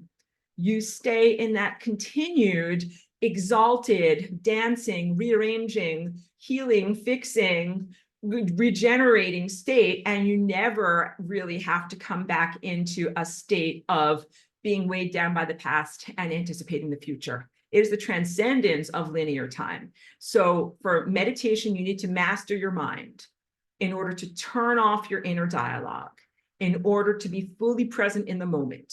And you need to heal and rectify the destabilizations that make you, oops, hold on a second. I have to make sure this doesn't get stuck on the treadmill, that make you go into the past. Because maybe you're like, something bad happened in 1984. Fix it. Because otherwise you're always going to be walking around with some kind of a limp based upon the things that happened in 1984 or last week or whenever your trauma happened. So if you had a violence, you can breathe back in your soul fragment that is stuck in that moment. Breathe it back into yourself and then reintegrate it. You relaminate it into your body. Glue it back in so that it's a part of you again. You take back your energy from those who abused you. You take back your energy from negative situations. You become your holistic presence with no puzzle pieces missing. And then in that wholeness, you are able to move forward into greater levels of potential in your future. And when you are awakened in Christ and you have this amazing capacitation, you don't have to feel afraid about the future. So the predator's mind has as one of its hallmarks, fear of being discovered, fear of resource scarcity. Well, what happens if these humans know that I'm here? Then they might kick me off of their planet and then I won't have any more humans to eat. I'm so scared. I'm the predator. I'm biting my nails. Being afraid of a future.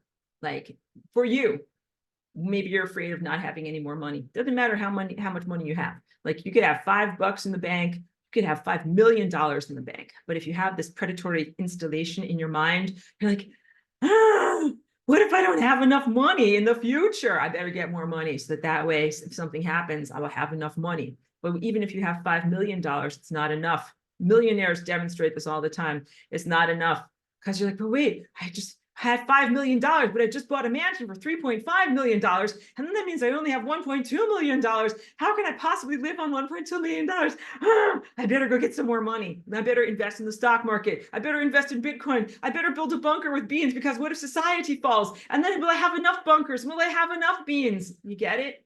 You get it? Being wealthy or having access to resources does not mean that you don't have the predator's mind and you don't have resource scarcity. You might have it a lot. And when you see the insane behaviors of some extremely wealthy people, you have to comprehend that is largely what is manipulating their behavior to do that way. Like they have millions, but it's never enough. Then they have billions, but it's never enough. Then they have to do stock market hijinks and it's still never enough. And then they do all sorts of crazy illegal stuff like offshore accounts, you know, whatever types of things and crazy, I don't want to say crazy, but like very invalid investment schemes and Ponzi schemes and things like that. Because it's never enough because they have a mania, because they have an inner deficit that is continually projecting them into the future where they fear that they will not have enough. To contrast, when you are in Christ, you can anticipate and sense the future, and you can also steer the ship of your life so that you go towards the times and realities where you have enough, where you're not like, I'm not afraid that the world is going to end and that I have to live in a bunker with beans, because I'm going to look through my crystal and go in a better direction so I don't have to experience that. That's me. That's how I live my life. I don't have a bunker and I don't have a stockpile of beans. And I don't have a crossbow to defend my stockpile of beans. Could you imagine me doing that? No, of course not. Like Aurora as Rambo, and I'm going to shoot everybody with a crossbow so they don't invade my bunker. No, that's not who I really am. Get it? And I anticipate and move away from those futures. And I heal my trauma so that I'm in control of the ship of my being, so that I can go in the directions that I want to go in. When you are in Christ and you can anticipate and see and read and steer and know, you have a lot more than just knowing about people's toenail fungus. You can know about what you need to do in order to be secure and have everything that you need and have a good life and not be attacked by bandits and be able to share your gifts in the world and essentially even live in a paradise where your success and the goodness of who and what you are is not reliant upon someone else's distress. Game of musical chairs. Get to live in a positive world where you are not elevated at the expense of another. So I have so many more things to say, but there's 16 comments I have to get through. Okay, so let's begin. Okay, so the first one is Pedro saying, and thank you for sharing, that he keeps falling asleep when meditating. And that is actually very common, because mostly for people, the way that humans are accessing their divine connection is through going unconscious. That is when your daily waking conscious intellect and talking verbalized mind literally goes to sleep. It temporarily goes bye-bye and then allows a straight conduit between all of your consciousness, feeling centers, and God. All right, but that just means that you have to become asleep or incapacitated to make that divine connection.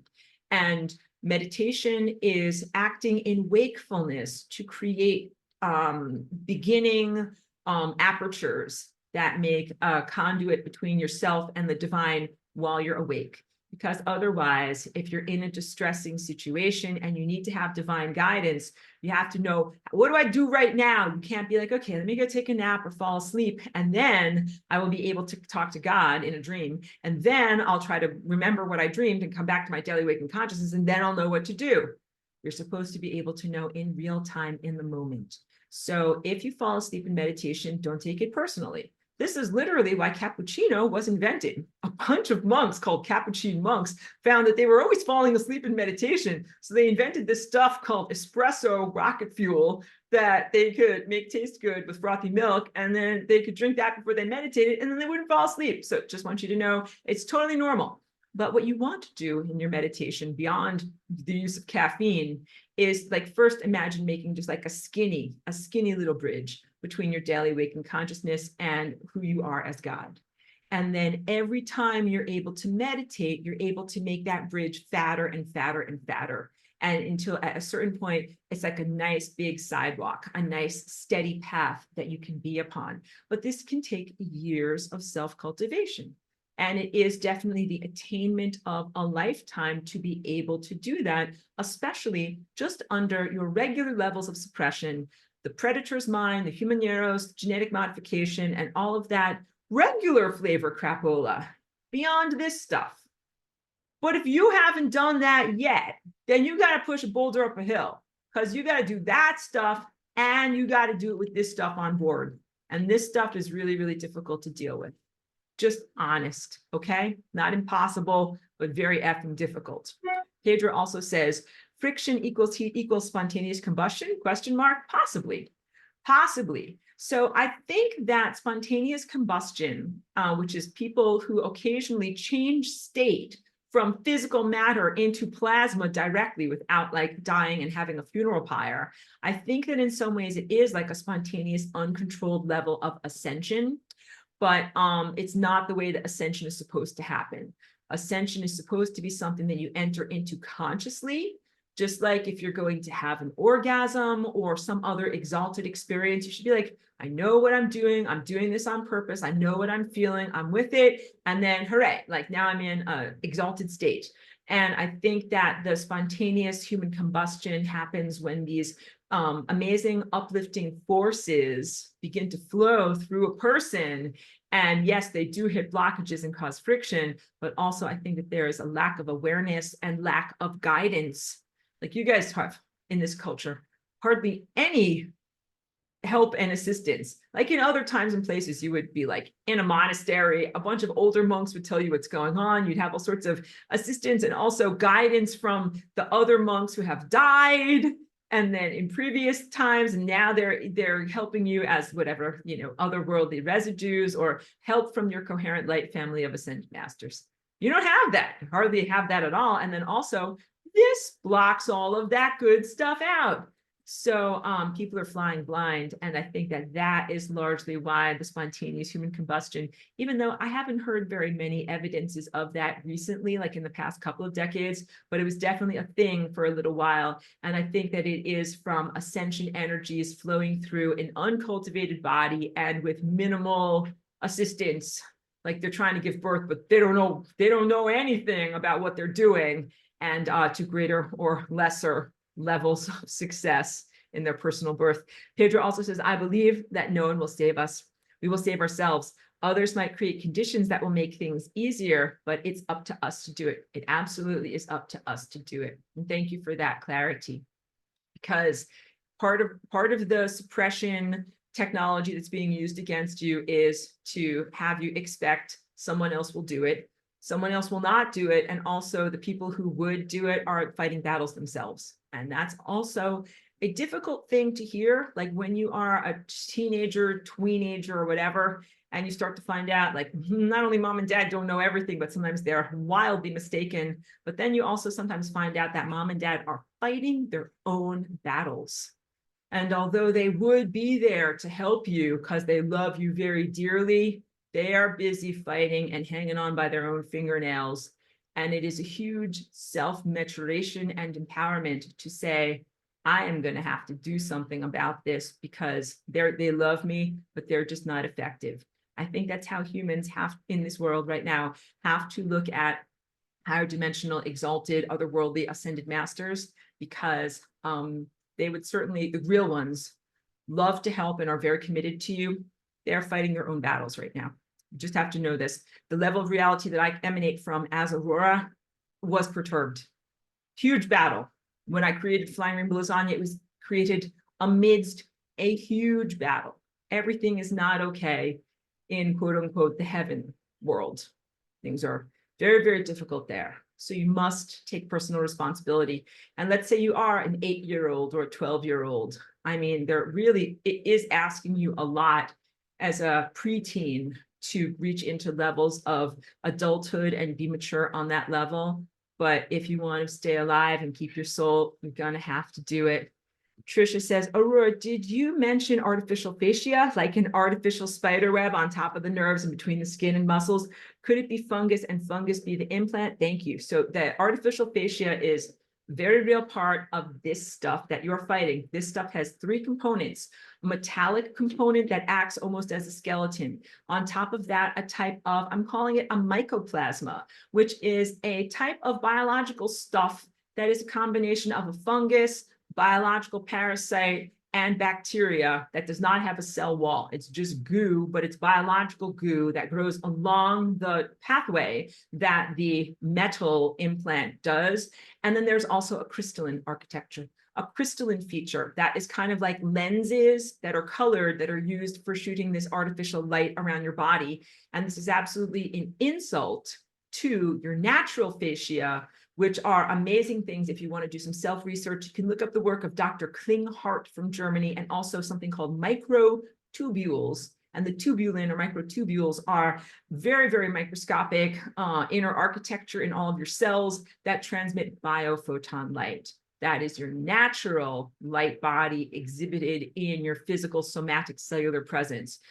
So in order to detoxify from this stuff, you have to do a multi-tiered approach.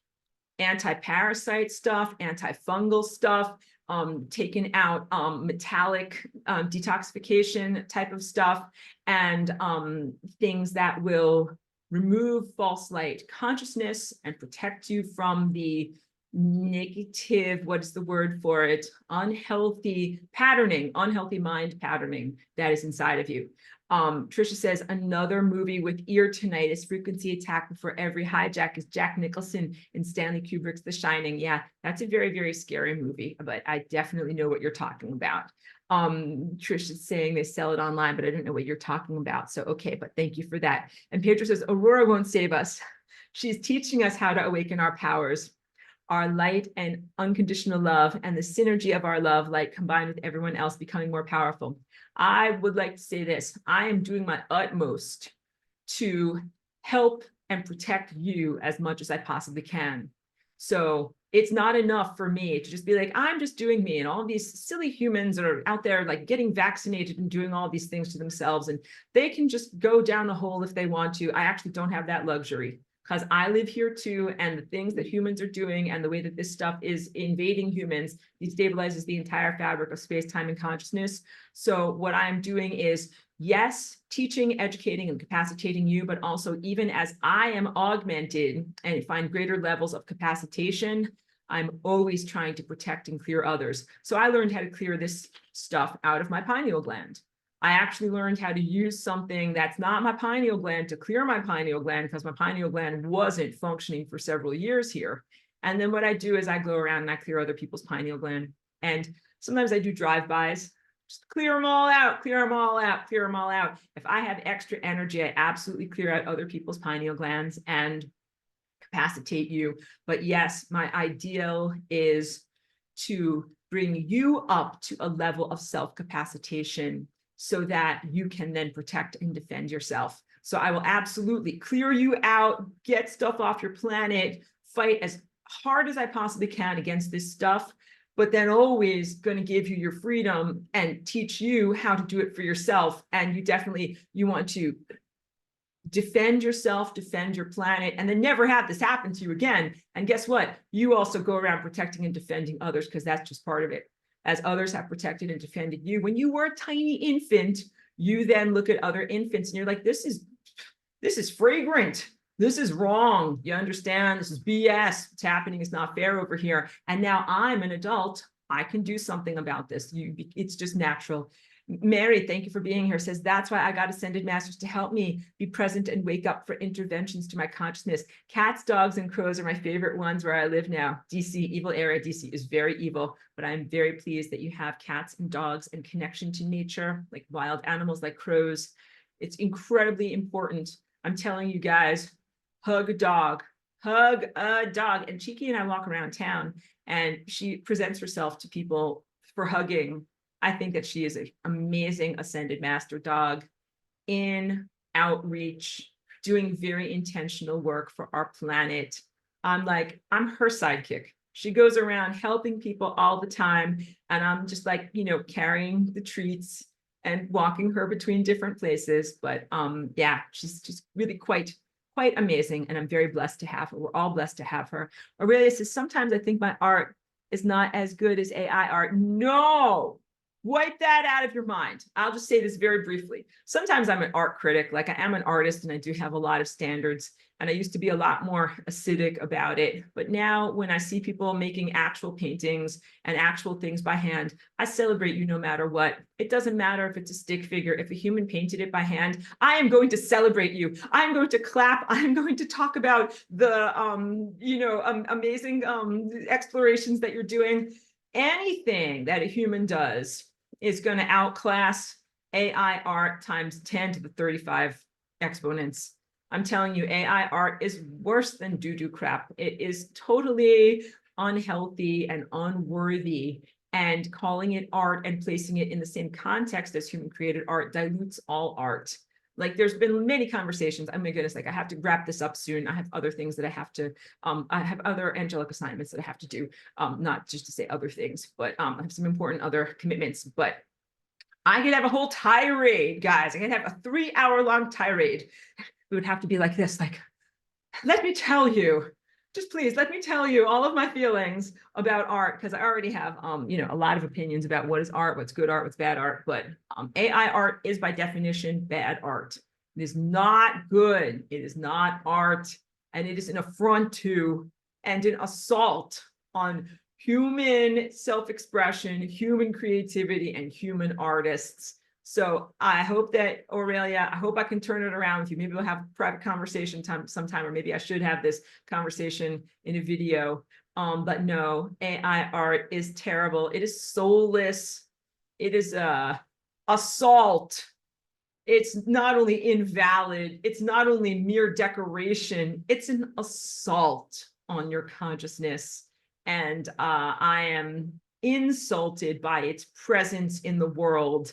And I would encourage all of you to stay away from AI art generators. This is not just like Google's Deep Dream. That was like a fun lark where they took a dog recognition software and used it to kind of morph things that people put into it, into these crazy psychedelic dog-centered pizzas and things like that. No, this is not some kind of collaboration between yourself and AI.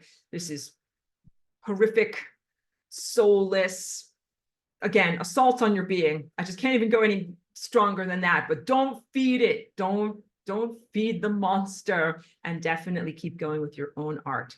Human artists and musicians and screenwriters and creative people, please keep going with your own art. Please do it for your planet and for your species, and to retain and reclaim that level of creativity. That should never be, something like the AI should wash my dishes.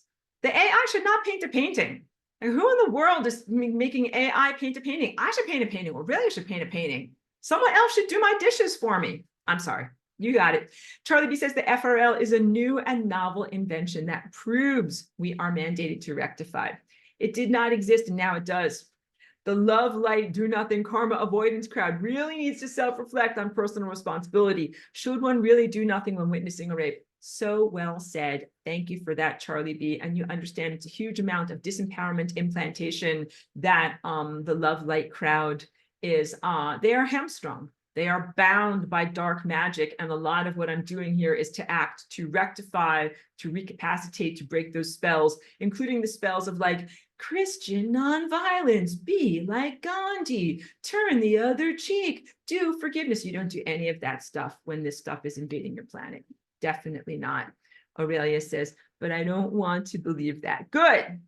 Then we'll believe otherwise. Pedro says, I don't mean that everyone has to become a warrior and fight. A music band is not made just of electric guitars. Everyone has an instrument to play, and the conductor, Aurora, is teaching the song that we need to play to rectify the timeline and send Putis to entropy. That's how I understand it. Yeah, I know.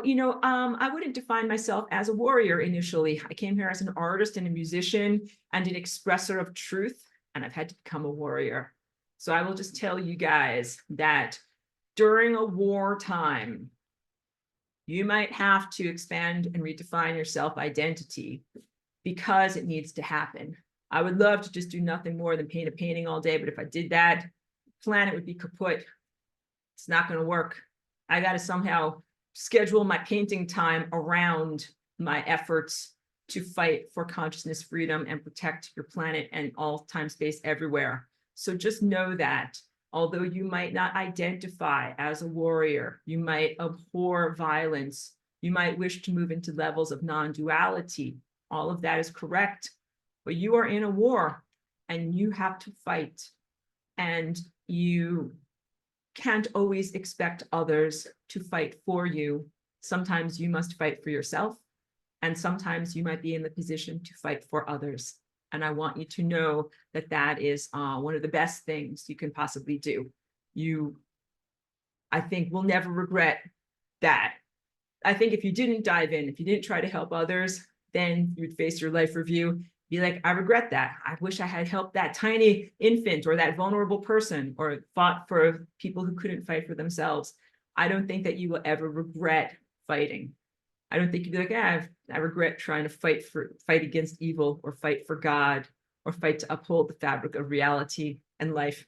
I don't think you're ever going to regret those things. So just keep that in mind. Joyce says, thank you, Aurora. I have to go handle a family situation. Go do it, girl. And thank you for being here for as much as you can. And Mary says, we are not to become anything that we are not. You are to choose how you are fighting this, sometimes through joy, sometimes through martial arts. Absolutely. Absolutely. I want everybody to be who they really are, and I want to be who I really am. Even like my body and my architecture, my muscles, I've had to grow more muscles physically to be able to fight against this poo-poo doo-doo. And I want to just have my dancer's body, and I don't want to have to be shaped like a boxer. You know what I mean? I want to be my true self.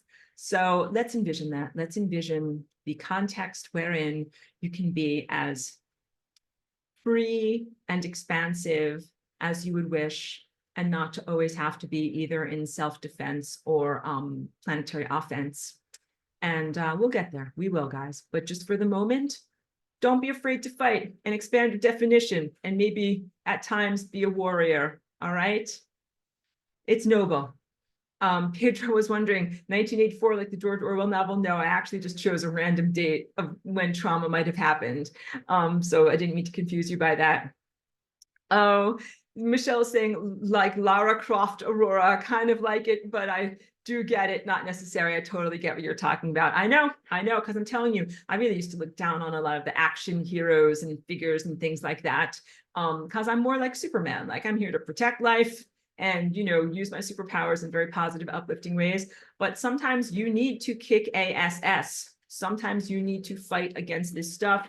Don't be hemmed in by ideals of nonviolence, and don't be hemmed in by your own self-definition of not wanting to be considered to be like an a-hole. You know what I mean? Like an aggressive idiot. Like there's plenty of them in the world. Fighting for your planet and fighting for your species and fighting to protect others who are weak does not make you an aggressive a-hole. It makes you a good person who is doing the right thing in the right time. I unbind you. I unbind you. You are free. You are allowed to do what you need to do. Trish says, since we have pure light and false light reflected on us and within us, then meditation would be to focus on our pure light, allowing it to oscillate our whole being to its frequency and flow, which exactly means FRL. And you are giving us the math details and the best flow oscillations. Absolutely. So well said. Totally applauding. So one of the best things you can do in meditation traditionally is just turning off your mind and just being in observational silence. But you also in meditation at this point need to make a distinction between your true mind, your true light, and false light. And that's one of the most effective things you can do. And then you not only do you not feed the false light, like you feed the true light within you, but you withdraw energy from the false light. So you don't just be like, okay, no thank you to that cheesecake and expect it to go away. You have to fight it by removing energy from it. You have to incapacitate it and you have to dismantle its architecture inside of you, which you'll learn how to do it. I have figured it out and I'm continually sending that out and teaching others how to do that, like just with the vibration of my being. It's not something that I have to articulate. I do it and I exemplify it to you and you can feel it and pick up on it too. So there's a lot that can be done. Please never lay down in depression thinking that it's hopeless. You can do this. Pedro says, if you let the AI do things for you, the AI develops its muscles, not you. Absolutely, except don't let it paint a painting because it doesn't develop good muscles. It just is smearing paint around. It has no idea what it's doing. It's not even good at math. Don't be impressed by AI. It's genuine stupidity, not artificial intelligence. And Michelle is agreeing, stay away from AI. Pedro says, thank you, Aurora. I forgot to include the defend others in my comments. Absolutely. You guys are all on board. I know sometimes that our words are still Tower of Babel and don't portray everything, but I think that you're doing incredibly, wonderfully well. Michelle says, going to the gym now to get my muscles ready. Do it, girl. I want you to. Says, gratitude for another permission slip. You are welcome. Have a whole stack full of permission slips to give you guys. You are unbound. We need everybody up and running in order to be able to do this. Pedro says, love the lasagna. Thank you, Aurora. You're very welcome. And thank you for being in my class. Love received. Truly. Thank you, Pedro. And Trish says, you are a rainbow. Thank you. You're very welcome, everyone. Thank you so much. I do have to complete our class so I can go on to my next and important angelic assignment and also get Cheeky a little OUT. Cheeky's going to WALK OUT. All right. And thank you for giving me that brief break in the middle of class so that she could do what she needed to do outside as well. Thank you, everyone. And just endless encouragement to you, endless recognition for making it this far. You know something? Just very briefly, this thing had hoped for total assimilation about 3 years ago. They turned on the, the network, the grid, and with the implantations that are in everyone, they thought, oh, dust your hands. We've got this. They thought we got the canned hunt and that you were all going to be eaten. And you were very pesky. You didn't get eaten. And things did not go the way this thing thought it would. Look at us. We're not assimilated. Look at me. I'm using my true mind. Look at me being a big troublemaker, saying all these things that should never be said. And you are doing things in your own life that are of a comparable nature. And you should celebrate, You're being recognized and applauded. And you should also look at exactly how unimpressive and wanky, this artificial technology is. Don't be impressed by it. Evil is not as powerful as good. And this is not traditional good versus evil duality. This is a very, very real fight for the continuation of consciousness to even exist as a phenomenon. That is how imperiled consciousness is by the existence of this stuff. It's not a small battle at all. It's a big battle. So when you sit down to meditate, please know this goes even beyond your own bid for personal freedom and goes into deeper, deeper levels of protecting consciousness everywhere. And Pedro says, oh no, Michelle says, yeah, love to all. And we are still here and getting even better than ever. Absolutely. Absolutely. You're not assimilated. Your rats refuse to die no matter how much chemtrails they spray on you. Keep on being troublemakers. And not only that, but you actually are evolving into your greatness. And at a certain point, you are capacitated. And I'm telling you, you kick ASS. Trish says mucus means mushroom. Mushroom is fungus, alkaline and clean mucus, and no evils left inside. There's definitely things that you can do in terms of clearing mucus and things that foster fungus from your body. People do different things with different diets. So some people do an all-protein diet because carbs tend to feed like candidas and other things like that. And some people do an all-vegan diet. Just you have to figure out what works for your body. And I do all sorts of things, including sometimes you see me during class, like I put this stuff on me. This is this CASEA that I love that. I do a whole, we can again do a whole 3-hour presentation on all the things that I do to detoxify from this stuff, but you can do it. And also the crystals that I constantly work with can do it. And all of those things are supportive of what you're doing with consciousness. So you do all of these different biochemical detoxes, physical detoxes, frequency detoxes, and that gives you the wiggle room that you need to get out of the straitjacket. And then once you're out of the straitjacket, spiritual power all the way. But until you get to spiritual capacitation, don't be afraid to take methylene blue. Don't be afraid to take Panicure. Don't be afraid to do any of these other detox protocols. Getting them pooties. Goodbye and good riddance. I'm so pleased for that. I'm so pleased for that. Okay. Stay strong, everyone. Thank you very much. Thank you for the beautiful people that are in this class, people that were able to be here during the recording, and for everyone who catches the archive later. Thank you for listening to and ingesting these ideas, willingly transforming in very, very positive directions, and for all of your own fighting. You are warriors. You are fighting for your freedom. You are amazing, and have love and encouragement and respect and dedication from me. Thank you very much, everyone.